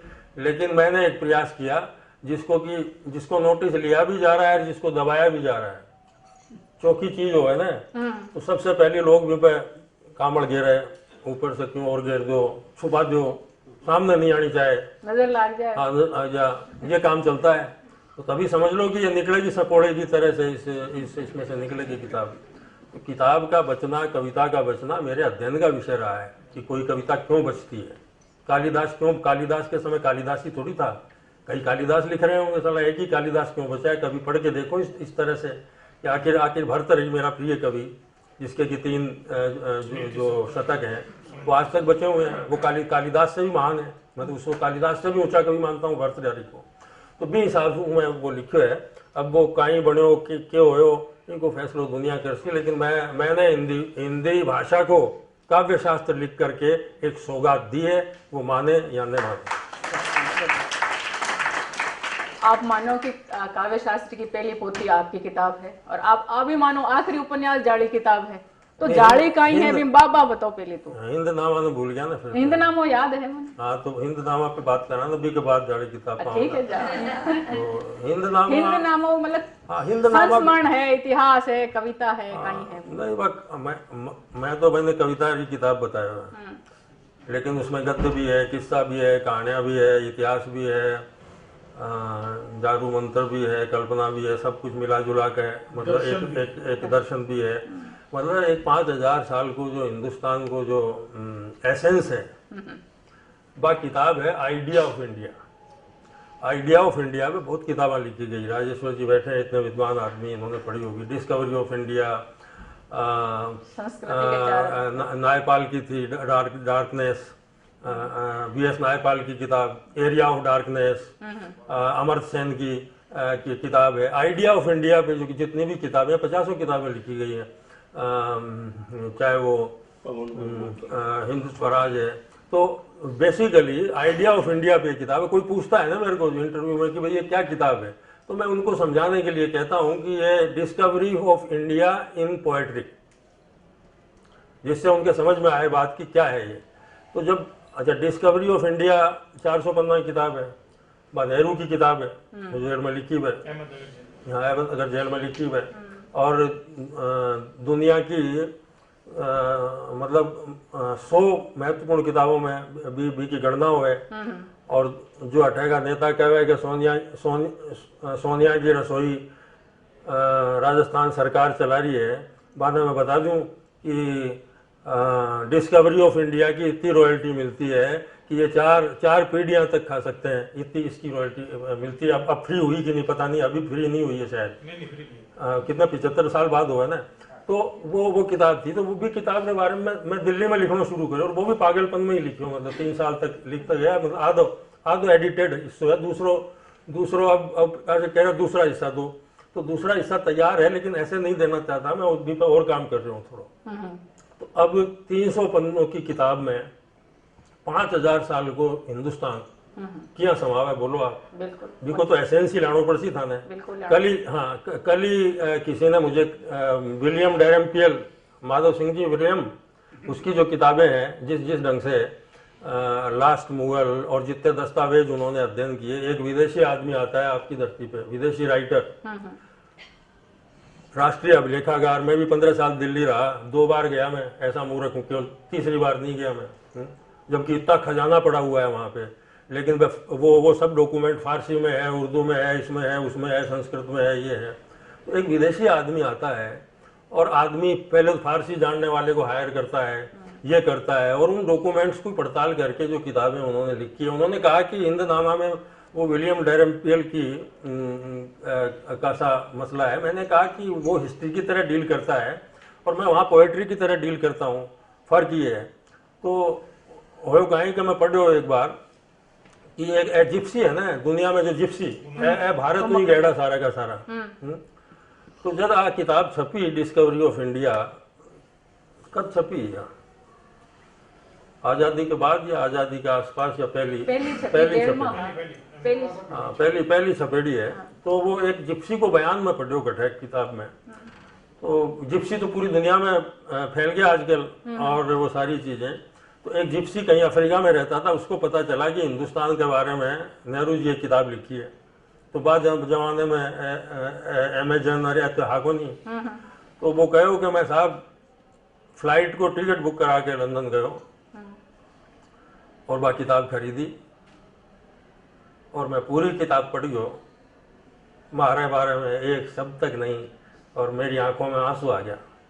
वो जिप्सी लिखो, बोले मैं इतनी दूर से जाके किताब ले आयो, साला एक पैराग्राफ में तो मारो भी जिक्र होगा को नहीं हो, तो मैं भारतनामा में वहाँ जिप्सियों को जिक्र कर रहा हूँ। तो भूल से यार करी मैं कि भाई ये भी हमारे ये लोग हैं जो गए हैं। तो ऐसे कोई भी एक पूरी किताब में पूरा हिंदुस्तान को नहीं आ सकता। वो बात नेहरू की किताब है, हमारी कल्पित की किताब है, कोई लिखा वो भी कोई किताब है, 5000 वर्षों को इतिहास आप कंप्लीट को नहीं लिख सको, आपको चयन करना पड़ेगा, आपको छांटना पड़ेगा, और फिर आपकी दृष्टि से। लेकिन लोग कहते हैं कि हिंदनामा बहुत पढ़ी जा रही है किताब देश विदेश में, उसका 3रा संस्करण चल रहा है, जो भी है, लेकिन काफ़ी पढ़ी जा रही है वह किताब। और पोलिश भाषा में भी वो अनुवाद हो रहे हैं, पोलिश में वो बटाई बढ़ावे है। ये कहो ना राजस्थानी में होती तो की होती बात, राजस्थानी तो कर ले से अपन, मैं पहले ही कह दियो कि भाई हिंदी से राजस्थानी में करण को क्या फायदो, वो तो हिंदी ही पढ़ ले सी। तो यहाँ वो हिंदनामो राजस्थानी में लिखी थी, हाँ लिखी थी, और मैं दिल्ली में लिखी ना बाबा दिल्ली, तो दिल्ली दयार में लिखी, बाबा किताब भी समर्पित है दिल्ली दयार के लिए, और केंद्रीयता है। अब हिंदनामा में भी बहुत सारी चीज़ें नहीं है, तो कितनी का आएगी, मेरे जो समझ में आया वो आया। लेकिन हिंदनामा ने मुझे जो पाठकों का जो प्यार मिला, शराबी की सूक्तियाँ की लोकप्रियता अलग थी, वो आपको गहन हाँ, इसमें हिंदनामा ने मुझे, मैं समझता हूँ कि हिंदी में एक तरह से जिन्होंने मतलब मुझे दीवार के बाहर खड़ा कहा था, अचानक उन्होंने देखा कि वो दीवार के बाहर खड़े हुए हैं, ऐसी स्थिति हो गई।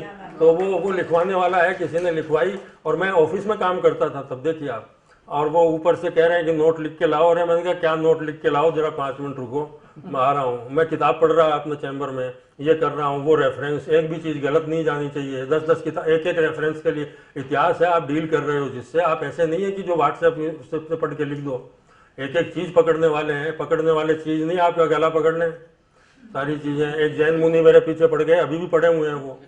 जब मैंने जैन मुनि साहब ये किताब में मैंने कहा कि अगर मक्खली घोषाल नहीं होता तो महावीर का कहीं अता पता नहीं था, न बुद्ध का अता पता था, उसी के उसको। तो साहब वो जैन मुनि साहब यहाँ कोई IAS अफसर हैं, उनको भेजा कि साहब वो कल्पित जी से वो रेफरेंस लाओ, कहाँ से लिखा है उन्होंने। मुखारतीन एक किताब है फारसी की, तो मैंने कहा साहब मैं कहाँ से लाऊं। अब मैंने कहाँ देखी, पटना में देखी, खुदा बख्श लाइब्रेरी में देखी, दिल्ली में देखी, और मैं कोई शोध करता, मैं किताबें इकट्ठा करता थोड़ी घूम रहा हूँ। मैंने बात कही है, बात गलत कही है तो आप बोलो, आपको तकलीफ हुई है, चोट हुई है या कोई बात है, क्योंकि पूरे जैन ग्रंथों में मक्खली घोषाल के सारे ग्रंथ मक्खली घोषाल की निंदा से भरे हुए हैं।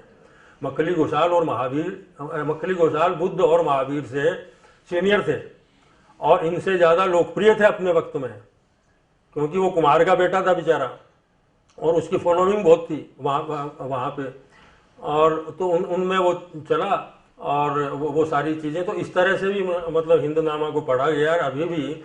लेकिन मैंने जो भी मतलब मेरी जानकारी में, क्योंकि अब तो छपे हुए उसको 4 साल हो गया, कोई यहाँ की बात होती या कोई रेफरेंस होता तो कोई न कोई पकड़ के मैंने बता देता। तो मैं कोई भी चीज़ यहाँ की को नहीं ली। When it is doubt leave it out, ये पत्रकारिता का सिद्धांत है, वो जगदीश जी जानते हैं। जब अगर आपको शंका है तो उसको लो मत, आप छोड़ दो, या तो कंफर्म करो। When it is doubt leave it out. तो जिसका मुझे नहीं मिला तो मैंने छोड़ दिया उसको, चाहे मेरे को कहीं से भी किताब लानी पड़ी, चाहे जहाँ से भी है। 1-1.5 लाख रुपया खर्च किया है, मुझे 1.25 लाख रॉयल्टी मिली आज तक उसकी, या जो कुछ भी है मैंने जो खर्च किया किताबों पे उसको लिखते हुए, और भी ज़्यादा किया होगा। तो उसके लिए बात नहीं है, ऐसे ही मैं रेफरेंस के लिए बता रही हूँ। तो यहाँ लिखी गई है हिंदनामा किताब, और वह पढ़ी जा रही है किताब। हाँ, और आप क्या जन आप बात करें जाली किताब की, तो इन जाली कहीं है, नकली कहीं है, भाई बताओ। जाली किताब यहाँ है कि अभी आनंद आवा को सुन के आना है कि हिंदी साहित्य का इतिहास को जो लिखे हो रामचंद्र शुक्ल, आदि आलोचक है हमारा, हिंदी का सबसे बड़ा आलोचक जिन्होंने हिंदी साहित्य का इतिहास लिखा। हालांकि वो सूरसागर की भूमिका थी पहले, बिना फेर बदल और फिर वो हिंदी साहित्य का इतिहास लिखो। हिंदी साहित्य का कोई इतिहास जो है वो शुरू हुआ है आदिकाल से। आप लिटरेचर के विद्यार्थी रहे हैं क्या राजेश्वर जी? हिस्ट्री के। हाँ, तो आदि काव्य से शुरू होता है और आदि काव्य शुरू होता है पृथ्वीराज रासो से। तो मतलब हिंदी साहित्य का जो इतिहास है वो पृथ्वीराज रासो से शुरू हुआ है। बहुत तारीफ की भटोई शुरू हुआ वहां को इतिहास, और अंत में वह कह रहे कि चाहे जो हो लेकिन आज सिरे नाव जाली किताब है। जाली किताब क्यों? मतलब जिस किताब से आप हिंदी साहित्य के इतिहास की शुरुआत मानते हैं और इसकी इतनी तारीफ करते हैं कि महाभारत से तुलना करते हैं, 1 लाख छंद हैं उसमें और इतना अद्भुत, और जो हमारे जनमानस में रचोड़ो बसोड़ो कथाने के पूरो चंद को और पृथ्वीराज को एक ही साथ पैदा होया, एक ही साथ मरा, कुछ बा में मिथ है, कुछ कल्पना है, जो कुछ भी है एक ही बाढ़ से भरा है। 24 गज अंगुल अष्ट प्रमाण ताई पर सुल्तान है मत चुके चौहान, तो बिना वह जाली किताब बताओ। ठीक है, तो यो मैं एमए में पढ़ता हूँ, जब मैं सबसे पहली यह किताब पढ़ी रामचंद्र शुक्ल की, तो मेरे दिमाग में तभी खटक गया था मामला। और खाली जाली किताब ही नहीं, और भी कई। अच्छा, क्यों बताई जाली वह? बोलो कि साहब राजावा को जो नाम लिखेड़ो है, वहां को काल बताएड़ो है, वहां को समय बताएड़ो है, वह मैच को दिखावे कि 11वीं शताब्दी में तो ये था और वो नहीं था, पृथ्वीपाल नहीं था, वहां वो था। मैंने कहा कि वही जो आदमी हिस्ट्री लिखने का दावा ही नहीं कर रहा है, वो कविता लिखने का दावा कर रहा है, उसको हिस्ट्री की तरह आप कैसे जान सकते हैं? उसका दावा ही नहीं है। चंद थोड़ी कह रहा है कि वो हिस्ट्री लिख रहा है, हिस्ट्री तो आप ढूंढ रहे हो उसमें से। हालांकि ये जो कर्नल टार्ड है इसने भी मतलब काफी कंफ्यूजन फैलाया। उसने अपने कर्नल टार्ड की जो हिस्ट्री है अगर आप पढ़ेंगे तो उसमें से आधा मसाला उसका पृथ्वीराज रासो से लिया हुआ है, पूरा का पूरा। तो खैर मतलब इस आधार पे तो मेरा ये तर्क था कि आप किसी कविता महाकाव्य को या किसी भी कविता की किताब को इस तरह से नहीं जांच सकते कि आप सारी चीजें। उसके बाद क्या हुआ कि एक किताब और लिखी गई, ये तो मैं बताया, और उसमें रामचंद्र शुक्ल ने और भी कई किताबों को इसी आधार पर जाली ठहरा है कि जाली है। जाली मतलब नकली है। अच्छा, मैं बात सुनाऊंगा। कुछ दिन पहले एक मित्र को मैंने टेलीफोन आया, बोले जाली किताब लिखी है, बोले मैं मंगाई है, मेरी बात सुनो। मैं सुन लियो,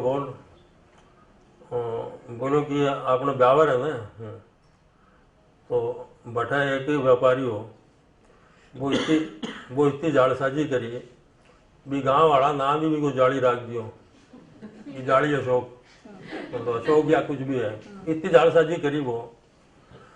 तो बोले वो आदमी वैसे भी ज्यादा तेज निकलो, वो आदमी क्या करोगे आपके घर के बाहर जाली लगवा ली। नहीं मेरे को बताया उसने कि अब वो कहते अच्छा जाली वाला वो बदल दियो। तो खैर ये तो वो हो गया प्रसंग पूरा हो गया। उस भी का पश्चात और भी कई किताबें इस एशियाटिक सोसाइटी जब आई यहाँ पे, जब 1900 में बनी, तो वह आपने हिंदुस्तान के ग्रंथों को, पुराने ग्रंथों को अध्ययन शुरू करो, तो वह भी बहुत सारी किताबों ने जाली है, ये ठीक नहीं है, ये ब्राह्मणों का ये है, ये पहले लिखी हुई है, बाद की बताई गई है, ये इतना नहीं है, ये नहीं है। तो एक पूरी की पूरी श्रृंखला उन्होंने, और वो भी आधार वो हिस्ट्री का आधार या दूसरा आधार। तो रामचंद्र शुक्ल, मैंने पहली दफा रामचंद्र शुक्ल से आज तक हिंदी में कोई टकरा नहीं सका है। मैं भी प्रणाम करता हूँ उनके उसमें, लेकिन मैं सवाल उठा रहा हूँ, या जो टकराया, जो हमसे टकराएगा चूर हो जाएगा, तो वो रामचंद्र शुक्ल ने किसी को बख्शा नहीं। अब मुझे बख्शेंगे कि नहीं मैं कह नहीं सकता। तो उन्होंने बहुत सारी उस आधार पर, तो मैंने कहा कि रामचंद्र शुक्ल की जो आलोचना दृष्टि है वो औपनिवेशिक है। औपनिवेशिक इसलिए कि जब वो जो अंग्रेज आए और वो अपने ढंग से हिस्ट्री ढूंढ रहे थे, उसमें वो ढूंढ रहे थे किताबें हिंदुस्तान के बारे में, उनका एंगल अलग था। लेकिन आप उसी एंगल को लेकर के हमारे महान ग्रंथों को जाली कैसे ठहरा दोगे? पोल पट्टी पड़ी है क्या? आज नहीं तो 100 बरस बाद कोई कृष्ण कल्पित पैदा होगा, वो तुम्हारी पोल पट्टी को सामने लाएगा। इतने बरस हो गए, उसके बाद क्या होता है कि एक छोटी सी किताब किताबिया आती है, किताबचा, पुस्तिका, गुटका, कवि चंद छंद वर्णन की महिमा, एक किताब है। कवि चंद, कौन चंद? वो चंद बरदाई, छंद वर्णन की महिमा। ये किताब में कहीं है, ये किताब में आ है कि अकबर जब शासन कर रहे हो, उससे पहले हिंदू सम्राट, आखिरी हिंदू सम्राट नहीं था पृथ्वीराज, ये गलतफहमी है लोगों को। आखिरी हेमू बढ़िया था, अलवर के पास का, माचेडी का। वो चाहे कम समय के लिए रहा, लेकिन ये मिथ ये लोगों ने फैला दिया है कि अंतिम हिंदू सम्राट वो था। अरे हेमू बढ़िया था हमारे माचेडी का। अच्छा, ऐसा उसमें लिखा है। और ऐसा सबसे पहले वो बारूद का आविष्कार किया उसने, वो चला गया। शेरशाह सूरी का वो सेनापति था। और उसके बाद ये है, तो वो फारसी इतिहासकार लिखता है कि बोलो ये दाल रोटी खाने वाला बढ़िया इतनी तेजी से तलवार चलाता है कि मैं तो देख के हैरान हूँ। ये उसके लिए लिखा है। तो अकबर ने ये इच्छा जताई, पृथ्वीराज रासो के बारे में सुना कि भाई मुझे सुनाओ पृथ्वीराज रासो, मैं जानना चाहता हूँ कि मेरे पहले जो शासक था उसने कितने युद्ध लड़े, उसका जीवन कैसा था। हालांकि 28 वर्ष में तो पृथ्वीराज मर ही गया था करते हुए जो भी है, लेकिन वो रोमांचक कथा मुझे भी तो सुनाओ। तो उनके दरबार में नवरत्न थे, सब थे, रहीम थे, सारे गंग कवि भी थे। गंग कवि नवरत्नों में नहीं थे, लेकिन रहीम के मुंह लगे थे। ये वही गंग कवि थे जिनको 36 लाख रुपया रहीम ने दिया था, खुश हो गए छप्पे पे।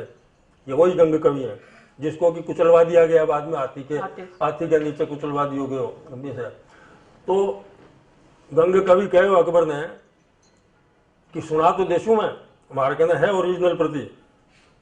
गंग भाट थे वो भी, लेकिन इनसे कोई ताल्लुक नहीं था। ये तो लाहौर में पैदा हुआ, राजस्थान नागौर में रहता। लेकिन बीच में कोनी उठ सको थे, पूरा सुनना पड़ेगा, चाहे महीनों लागो, 2 महीना लागो, 6 महीना लागो। तो अकबर बोलो मैंने क्या काम है, कटा लड़ाई होगी तो मान सिंह ने भेज देंगे, मैं तो हटा बैठा हूँ, चिंता मत करो, सुनाओ देखो। मान सिंह है कही है कह नहीं भेज दे, मैं आगे सुनाओ था। तो वो सुनते हैं। मतलब ये एक कहा जाता है कि अकबर ने उसका अविकल पाठ सुना पृथ्वीराज रासो का। और ये सही भी बात है। सही इसलिए है कि कई इतिहास, रामचंद्र शुक्ल भी लिखते हैं और भी इतिहासकारों ने इस बात को लिखा है। और ये बात भी सच्ची है कि अकबर काल में पृथ्वीराज रासो का बहुत सारा व्यय होया। कहीं कहीं कॉपीज, पहली कहीं पांडुलिपियां बनी। और अकबर आदेश करो, बोलो सारे राजाओं को, सबको पृथ्वीराज रासो पढ़ना चाहिए, रखना चाहिए। तो जितनी कॉपी अकबर काल में पृथ्वीराज रासो की हुई उतनी कभी नहीं हुई। तो लोगों को ये अंदेशा है। तो अब क्या है कि ये जो आज जो किताब है छंद वर्णन की महिमा, या अकबर जो सुनो है पृथ्वीराज रासो, बी को वर्णन है। अच्छा, बी को वर्णन है। और इतनी दिलचस्प किताब है कि गद्य और पद्य दोनों में लिखेड़ी है। वहाँ एक 2 आवे, फिर वर्णन आवे, फिर एक 16 आवे, फिर वर्णन आवे। तो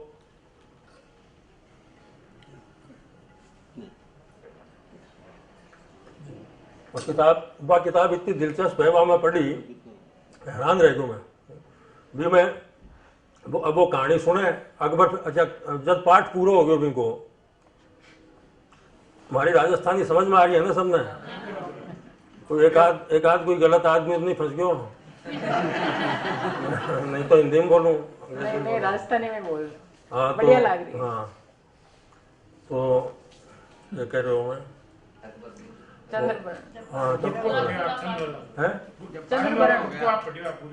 पूरा पढ़ा मैंने। तो बी को वर्णन भी मैं पूरा वर्णन है। तो जब बी को पाठ पूरा हो गयो तो साहब अकबर बोले मैंने आप बताओ, थे कह रहा हो कि साहब चंद बरदाई की लिखेड़ी है, और थे क्या हो कि चंद बरदाई तो गजदी में जाके वो बाण खा के एक दूसरे से मर गया। बी के बाद रैणसी युद्ध हो, जो रैणसी उसका बेटा लड़ता है, तो बोले वो इस किताब में कहाँ से आया, वो तो मर गया था, आप बोल रहे हो। क्रिटिक अकबर भी अनपढ़ था लेकिन विद्वान था, पढ़ा लिखा नहीं था लेकिन वो था। वो जैसी बहस करता है, बोले मुझे बताओ।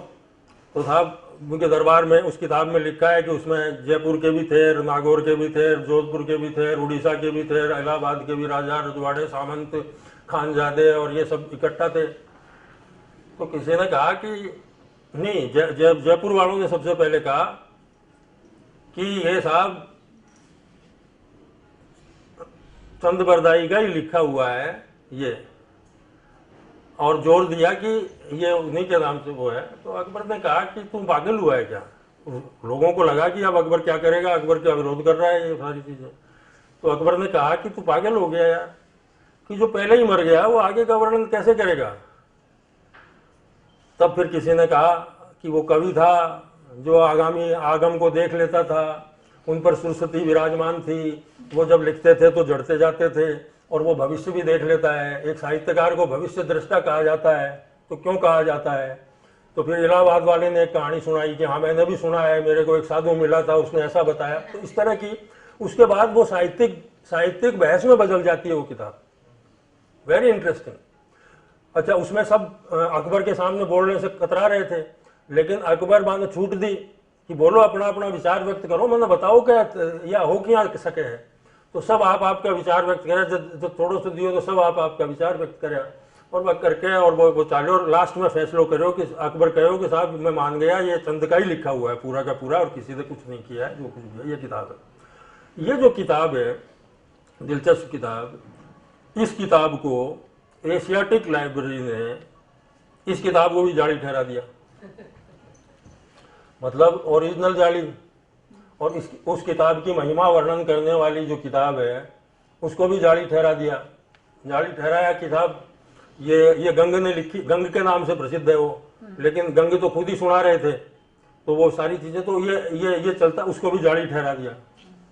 तो इन दो जो जाली किताबें हैं, तो आ किताब जो मैं लिखी, जो सोची जब मैं कोई किताब कद लिखी जावे मेरे को नहीं। मैं नामवर सिंह से भी जब अठाया तो ना कहो, बोले यार बात तो तू ठीक कहे, मैं टाबर ही हो ना, छोटो हो। नामवर सिंह आया विभाग में कबीर पर व्याख्यान देने, तो मेरी शंका वहाँ के सामने रखी, तो बोले कि बात तो तू ठीक कह रहे हो, लेकिन अध्ययन करना पड़ा, कोई बात करके वो हो गई थी। लेकिन वो भीतर पकता रहा एक चीज़।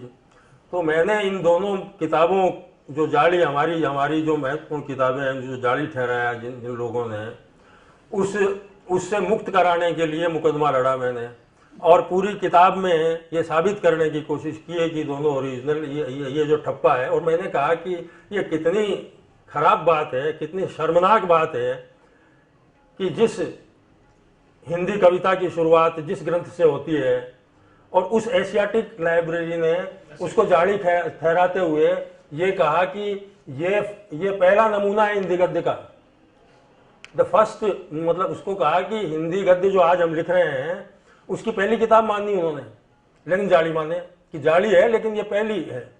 तो मैंने कहा कि कविता हमारी कवितारी परंपरा भी जालसाजी से शुरू हो है, और हमारे गद्य की परंपरा भी जालसाजी से शुरू हो रही है। ये शर्मनाक बात है, इससे कोई तो मुक्त कराओ। तो मैंने ये इसमें मुकदमा लड़ा है, और अंत में अंतिम अध्याय में यहाँ दोनों किताबों के जो जालसाजी का जो ठप्पा लगा हुआ है उससे मुक्त कराया है। अब वो मुक्त हुए हैं या नहीं हुए हैं, मैंने ऑर्डर पास कर दिए हैं। अब तिहाड़ वाले उनको बाहर निकालते हैं कि नहीं, देखते हैं जैसा भी है।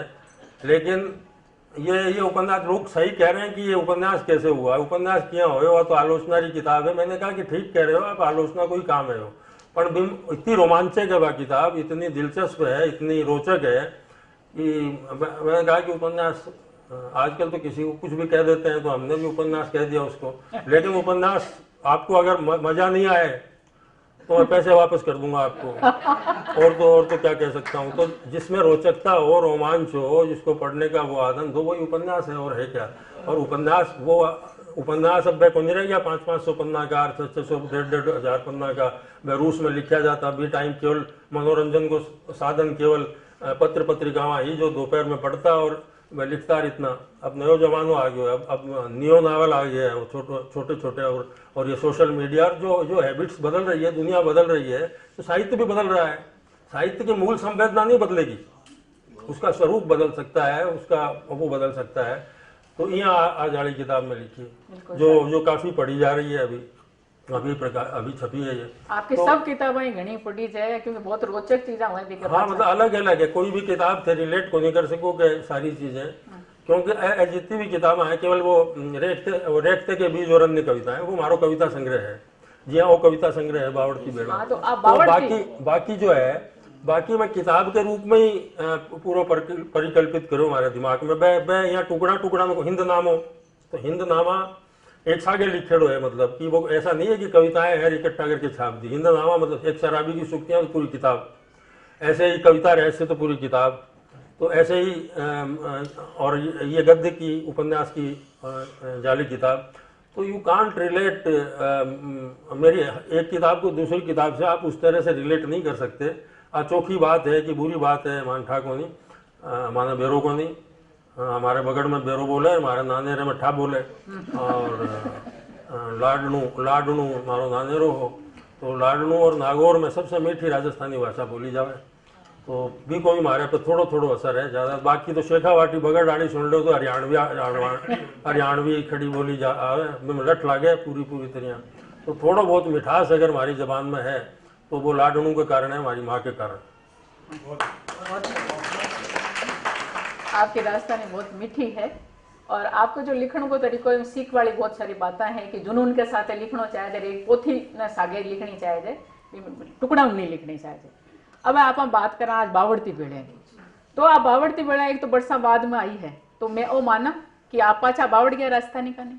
हाँ, मैं राजस्थानी से गए ही कदो, मतलब राजस्थान में अब पटना चले गए तो इनको मतलब थोड़ी है कि मैं मतलब हटाऊँ चले गए पाछो आ जाओ ना। बावर्ती बेड़ा तो कोई मातृभाषा कोई भूल सके है। और मैं हिंदी बोलता हूँ लगातार। कोई शेखावाटी में एक लाइन भी बोले अपना आप ही हिंदी भूल जाऊँ मैं, बिल्कुल अपना आप ही उमड़ पड़ा है, मतलब पूरी तरह। तो ये तो और हिंदी राजस्थानी एक ही है अब के नहीं। आपकी हिंदी की कविताओं में भी राजस्थान जिंदा रहे, कूट कविता घनी प्रसिद्ध है और भी कई सारी उपमावां है। क्या बहती हुई नदी को देखता हूँ जैसे तुमको देखता हूँ, रेगिस्तान का आदमी और किस तरह देखेगा बहती हुई नदी, इस तरह। तो अब मैं चाहूँ कि बावर्ती बेड़ा की कोई आप कविता सुनाओ। अच्छा, कविता एक आध कविताएं तीन सुना देता हूँ मैं। हाँ सर, बातचीत तो हो गई काफी। और ये है कि मैं सारी कविताएं राजस्थानी मूल की कविताएं हैं जो राजस्थानी में लिखी हुई है। इनमें से कुछ कविताएं हिंदी में अनुवाद होकर भी छपी तो वह लोकप्रिय होगी हिंदी में, और लिखी हुई वह ओरिजिनली राजस्थानी में है। इन किताब में जितनी भी कविताएं हैं वह ओरिजिनली राजस्थानी में लिखी हुई है, चाहे भी कोई हिंदी अनुवाद हो गयो हो या करे हो, कोई अलग बात है। सोनार किला जैसलमेर का जो किलो है मैंने सोनार किला कहे, सोनार किला के नाम से सत्यजीत रे एक फिल्म बनाई। हालांकि जैसलमेर से कोई ताल्लुक को नहीं हो बिको, बात तो एक रहस्य रोमांच की फिल्म ही, पर बिको लोकल जो हो वो जैसलमेर हो, वो सारी चीज़ें। और सोनार किला यहाँ कहे कि 3-4 बजे आप किले का नहीं देखो ना, यहाँ लगे जहाँ के सोनो पड़कर वो यहाँ गड़ के नीचे उतरे, यहाँ ऐसा यहाँ लगे वो किले का नहीं देखो जब, तो वो सोनार किला। रगत सु नहायोड़ो है थारो ढील, कई युद्ध कई काल कई अबखाया, और सैकड़ों वर्षा रो इतिहास गमियोड़ो है थारी सोनाली आभा में। दूर दूर लग पसियोड़ो सुनाड़, कठे गम गया मिनख, काई बेचो आप काई खरीदो, काई ढूंढो हो सैलानी इन रगत सो धुलियाड़ा भाठा में। काई ढूंढो हो सैलानी इन रगत सो धुलियोड़ा भाटा में।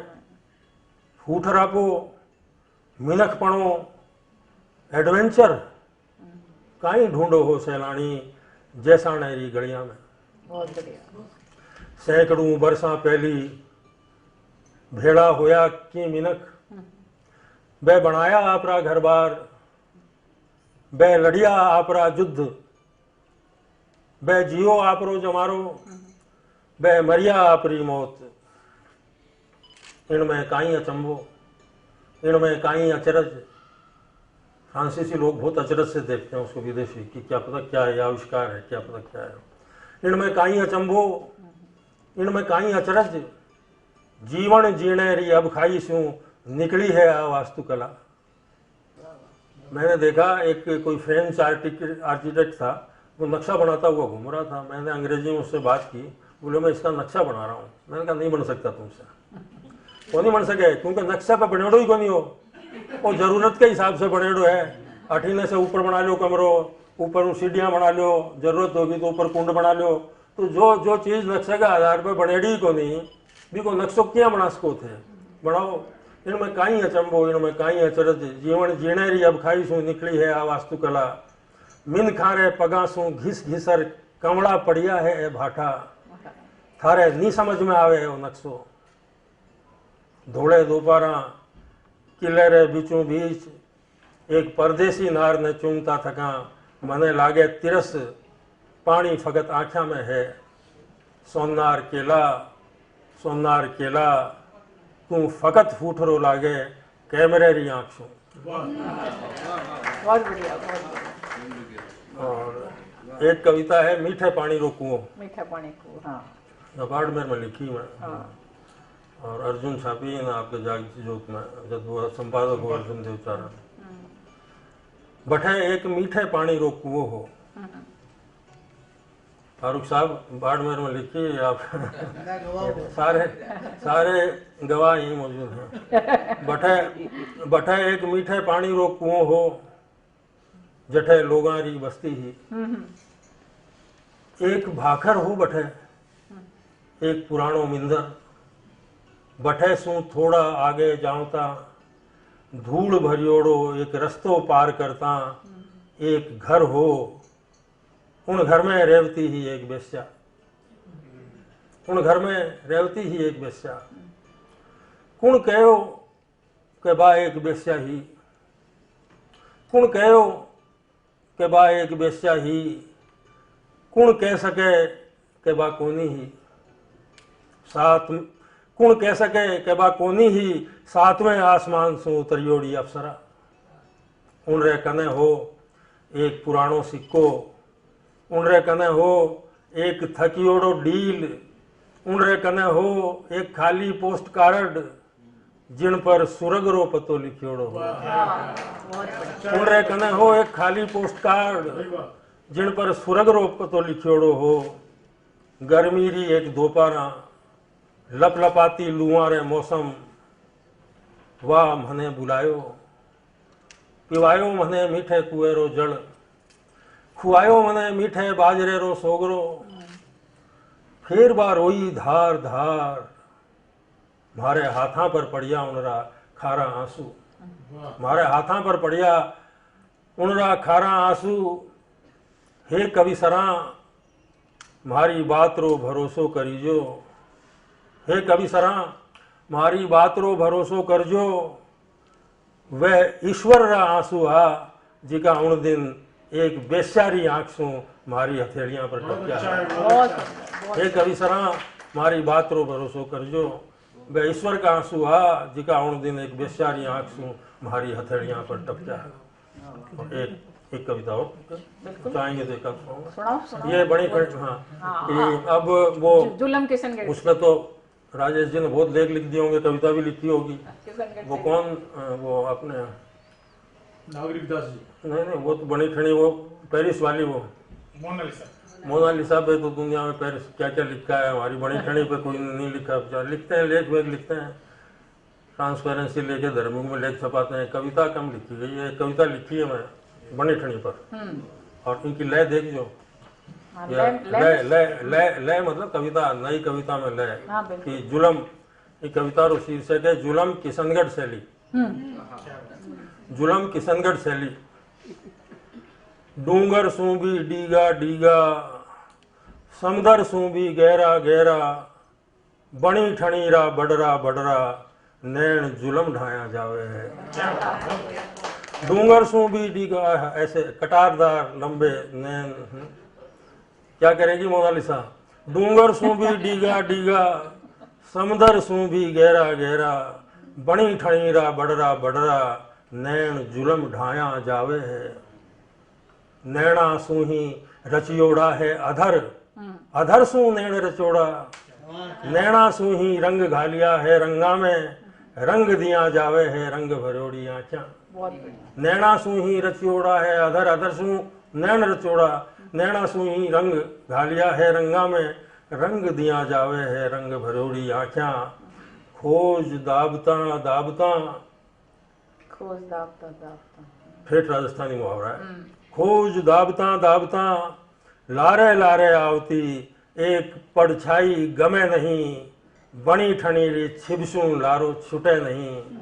ओ केड़ो है जुलम राम जी, ओ केड़ो है जुलम राम जी। बणी ठणीरी छिबसूं लारो छूटे नहीं, ओ केड़ो है जुलम राम जी।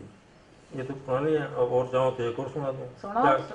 बावड़ती बेले सुना दो। बावड़ती बेला चाहिए सुना।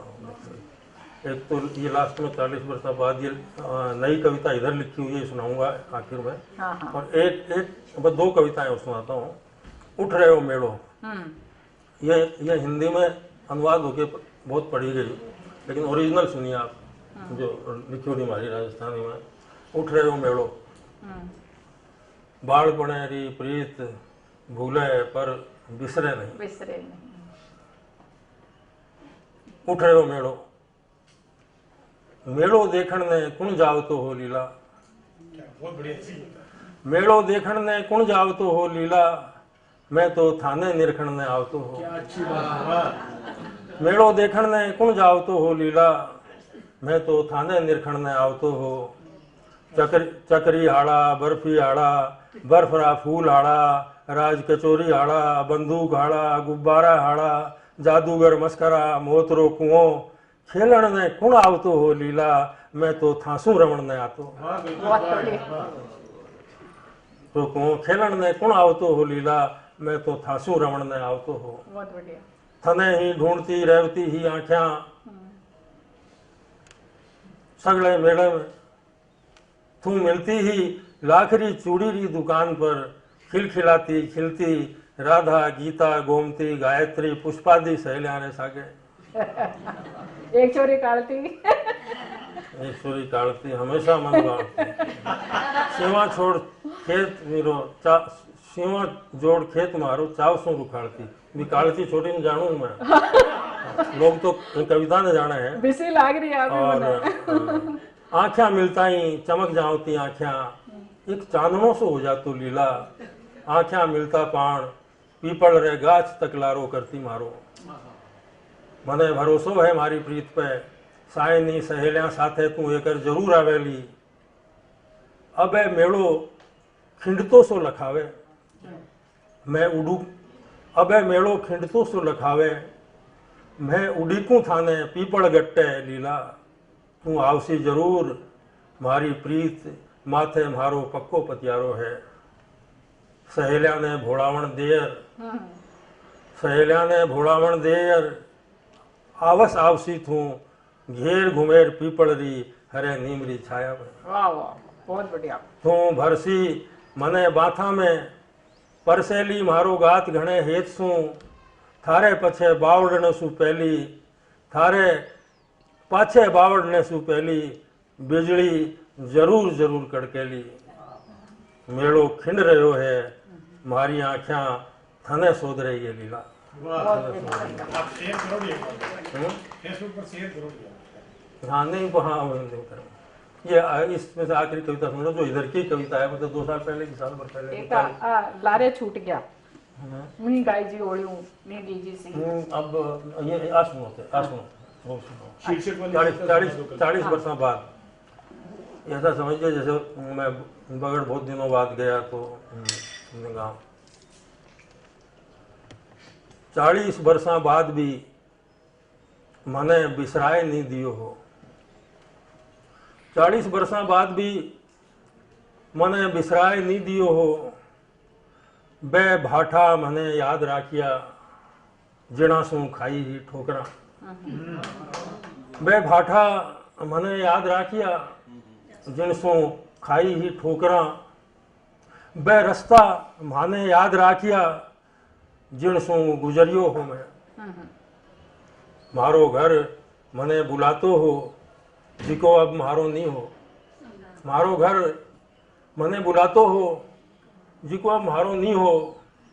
बा हवेली खंडर हुईगी जठे लियो हो पहले चुंबन रो स्वाद। अब मैं इसका प्रूफ देखने गया था तो ये चुंबन शब्द अटक रहा था।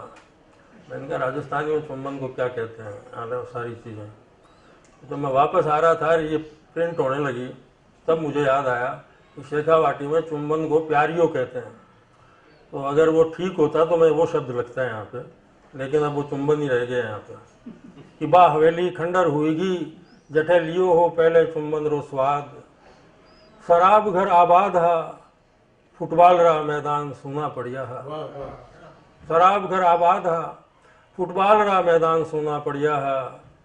खोईगी प्रेमिकावा खोईगी प्रेमिकावा पण वो पोस्ट ऑफिस बठई हो जठे सु आवता हा प्रेम रा कागज। खोईगी प्रेमिकावा पण वो पोस्ट ऑफिस बठई हो जठे सु आवता हा प्रेम रा कागज। घणो कुछ बचियो हो घणो कुछ नहीं बचियो हो। एक नीम रो दरखत और एक कुओं बचियो हो। एक मिंदर एक दरगाह और बाड़पणे राखी बेली बचिया हा जिका सुनावता रहे आवता जावता ने मारी राम कहानी। 40% बहुत बढ़िया। हाँ सर। करो कामना वाइंड अप कर लो। हाँ सर आप आए। आजा प्रमोद आज इतना बढ़िया। कल्पित के लिए ताली बजाओ भाई एक बार।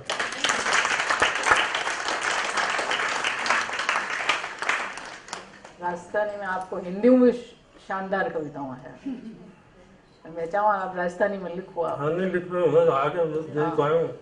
हिंदनामा जैसी किताब। हाँ हिंदनामा जैसे वो पढ़नो वेद पुराण सोरो ही संसार। पढ़नो वेद पुराण अब लाइक कई बार पढ़नी पड़े पुराण। पढ़नो वेद पुराण सोरो ही संसार में। बाता तणो विधान सहज दुहेलो राजिया। बाता से एक वितान बना देनो। वितान भी एक जोरदार शब्द है मतलब भी कि कोई समझे जी चीज ने जब बारिश होए जना या घटा टोप हो जाए ना चारों मेरे मंडर वो बोले ना साहब मंडगो बिल्कुल आज तो अंबर मंडगो बिल्कुल। हाँ तो उठने रो मन तो नहीं है घणी बातें बच रही है पर ये कोई होटल अड़ारापन उठावे कि भाई जी तारो टाइम खत्म हो जाओ। मैं जदियो आखिर दी बात आई राजेश जी से शुरुआत बीसरी बात में सी करी आखिर को प्रस्ताव आयो कि भैया को आप क्षेत्रीय भाषाओं में क्योंकि जेलख में बैठा मैं चाय पानी पी रहा तो संदीप जी बोले यारो प्रमोद जी अंग्रेजी की से आलोचना करे थोड़ा बहुत हिंदी को छूक लागण लागो अशोक जी वाजपेयी आवा लागा जेलख में तो अपनी भाषाओं वास्ते क्यों कौन कर सका है वो कौन कर सका के तो बोलो कर सका कर क्यों कौन सका। तो जी दिन से हमारे मन ही कि मेरे याद आवे कि मैं जब कॉलेज में आया झुंझुनू है मेरे गाँव आप फाइनल में था मैं शुरुआत करी जब तो आके मैं बॉबी को जमानो था जिस टाइम बॉबी फिल्म आई थी। हाँ। राजेश खन्ना पे बड़ी तो जुल्फा सबसे पहले वो रोहतक में रिलीज हुई थी। हाँ ऋषि कपूर। आपके मेरे छवि अभी भी ध्यान है मंच पे आप पढ़ता कॉलेज में जहाँ मंच पे कार्यक्रम होता तो बड़ी बड़ी जुल्फा राजेश खन्ना जी टाइम की स्टाइल थी और बेल बॉटम है अमिताभ बच्चन और दोनों को संधि काल तो वो शायद है ना तो बेल बॉटम और काले चश्मे को फ्रेम मोटा प्रेम को चश्मा। आगे पुरानी फोटो शायद एक लगाई भी थे कुछ दिन पहले ही है ना फेसबुक पे तो आखिर शुरू करो मारो मन होगी भाई कल्पित जी तो बताओ राजस्थानी भागी नारायण है मैं खूब सुनिया एक चोरी काटती टेंट से उछाड़ती है आखिरी वे सब चीज़ बहुत मानो कि आप और भागी जी कदे आवे तो उन्होंने सुना लगातार मतलब यदि ये दोनों साथ बैठे हुए और सत्यनारायण जी से बात करें सत्यनारायण जी बड़ा संकोच से आग्रह खूब करो हमारे, पर वे मान्या नहीं। तो आप समझो कि मेरे ख्याल से पूरी रात निकाल सका आपका बात कर सुनता है। या पुराने वक्त में घर मेरे याद है झुन्नू बैठा करता था ही करता तो पूरी रात निकल जाती बैठा संगत करता तो। पर सीमा है समय की अपनी, कर नहीं सका। खैर मैं जय बार बार कहूँ कि कोई कुंभ को मेड़ो तो है नहीं कि आप कोई 12-7 बाद मिलागा, अपने ही हाथ में है। माने खाली इतना ही करना पड़े, एक मेल डालना पड़े कलकत्ता कि भाई मैं ही तारीख में वो कार्यक्रम करना चाहूँ, तो भाई होटल से बातचीत कर बता देवे कि साहब ये तारीख ने खाली है, थारो जब मर्जी हो जब आप कर सको। तो आप फिर करांगा कोई आप लोगों को यही माने प्रेम से। भाई साहब ने बहुत बार आग्रह कर दियो कि आप माने थोड़ा सा टाइम दो, आप एक बड़ो कार्यक्रम की कोई रचना करा। तो आप आनंद लिया खूब। देखो आज इतना लोग आपने सुनना आया, या कवि की ताकत है। जहाँ उदयपुर वाला मेवाड़ महाराणा जी के उन्हें कि पूजो पाँव कवेसरा, कि जहाँ मेरे होना चाहो तो कवि का पाँव पूजो भैया, कवि थाना मर कर सके। जहाँ पर आज भी पृथ्वीराज चौहान ने जाना तो शायद चंद बरदाई के कारण जाना, यदि चंद नहीं हो तो पृथ्वीराज, गंग नहीं हो तो अकबर की चर्चा नहीं छोड़ता। मैं आज मेरा अपराध स्वीकार करूँ, एक बार एक पोस्ट थी वहाँ फारूक जी लिखियो कि फतेहपुर ने जानो जावो तो रास्तो है ना फतेहपुर वालों, आप भी जिक्र करो जी दिन भी पर वन है या कल्पित के कारण। तो आज मैं बिना वास्तव में रीइंफोर्स करूं कि जय कब है ना कि वे कंबल में लुकोड़ी कठी भी बा किताब सर 12 सांपड़ की तरह निकल जाएगी। बयान जो किताब 1000 साल पीछे मान लो पढ़ रहा कोई ने, तो कल्पित ने भी आज मैं बिल्कुल भी चीज़ ने दाओ फारूक ने समर्थन दी बात को कि कल्पित ने याद रखो जागो या कालिदास ने याद रखो जाए। कोई अकेडमी ने कोई पुरस्कार मिले न मिले, क्योंकि तो खुद पहले ही बात कह रहा है कि भी रावत सारस्वत जी के इनलिए को नहीं लिखी कि भी अकेडमी पुरस्कार इन तरीके से कौन लेना कतई। तो माना आज बहुत गर्व है बात को कि आज अपने बीच कल्पित जी है। कामना जी तो संवाद मतलब आने सौंप दिया तो माने खैर मैं भी मंच जने सौंप दिया, माने लगे कि निश्चिंत ही हमें तुम्हारी तरफ से जो सरस बातचीत हुई। और ये आयोजन के लिए प्रभा केतान फाउंडेशन, श्री सीमेंट और राजपूताना का तो मैं निश्चित रूप से शुक्रगुजार हाँ, कृतज्ञ हाँ आप सबकी तरफ से मैं। और मैं बहुत बार दृष्टता कर दूँ पर से राजेश सिंह जी साहब ने रात में बात करी, मैं साहब आप पधारो और मारो मन है। तो मैं तो कहूँ आप तो 30 साल से राजस्थान में हो, मैं तो आपने राजस्थानी माना। तो ये बोला मेरे समझ में बोल नहीं सकूँ, आप बोल तो नहीं सको पर समझो तो बिल्कुल बराबर हो, क्योंकि आपकी शुरुआत शायद जालोर बॉर्डर जालोर कलेक्टर से हुई आपकी शुरुआत, तो वो तो बहुत सुदूर है, बिल्कुल ग्रामीण इलाकों ही है। आप पधारिया और बाकी सब ने तो मैं बहुत दृष्टता से आग्रह कर दूँ कि आप पधारो। आप सब लोग पधारिया। मैं आपको और आप सबको Prabha Khaitan foundation grass root media की तरफ से आप सबको आभार व्यक्त करूँ। और आप सब लोग यदि सहयोग करोगा तो आप कोई और बड़ो कार्यक्रम की रचना सोचा कि बड़ा राजस्थानी का लोगों ने इकट्ठा करा, बाकी अंतर भाषा लोगों ने भी इकट्ठा करा अपने साथ जो जुड़ेड़ा है। मैं आभार क्या व्यक्त करूँ, मेरे कहने कोई शब्द नहीं है। वे दो में भेंट करा प्रभा केतान फाउंडेशन कह रहे कि कुछ भेंट रखे तो वे दूसरे प्रांत जो हैंडीक्राफ्ट जो बनाएडो है अठे को जब कुछ बनाएडो तो वो कठे बंगाल या उड़ीसा में दे रहा है। 11 भाषाओं में तो अपनो आखिर है पूरे भारत में। क्षेत्रीय भाषाओं के लिए आपा शुरू करो, आपा 8 से शुरू करो राजस्थान से, और वो भारत की 11 भाषाओं में अलग अलग केंद्र पर है। भी अलावा भी अंग्रेजी हिंदी और बहुत सा कार्यक्रम भी करता रहे। तो मैं भी आज याद पहली बर्तन में आया तो खोल और देखी हमें क्या है, तो ये मेरे ख्याल से कटसा ये मैं भी पूरी तरह देख नहीं पाया हूँ, पर बनेड़ी कोई बारे दूसरे प्रांत में कोई हैंडीक्राफ्ट की बनाएड़ी आइटम है। मैं आज जो पुस्तक को विमोचन करो आदरणीय राजेश्वर सिंह जी से निवेदन करूं कि कल्पित जी ने भेंट करें।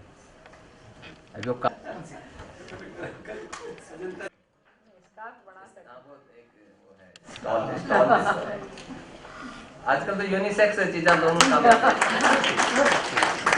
ये कल्पित के ही काम आएगी। हाँ मुझे देंगे नहीं अच्छा ना वो तो छीन लेना अच्छा है।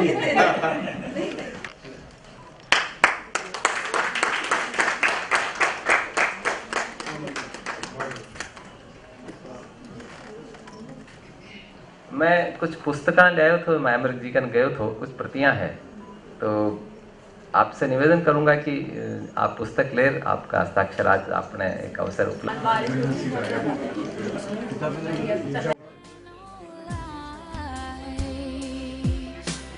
This love is our divine right, and nothing can take it away. वसुधैव कुटुम्बकम्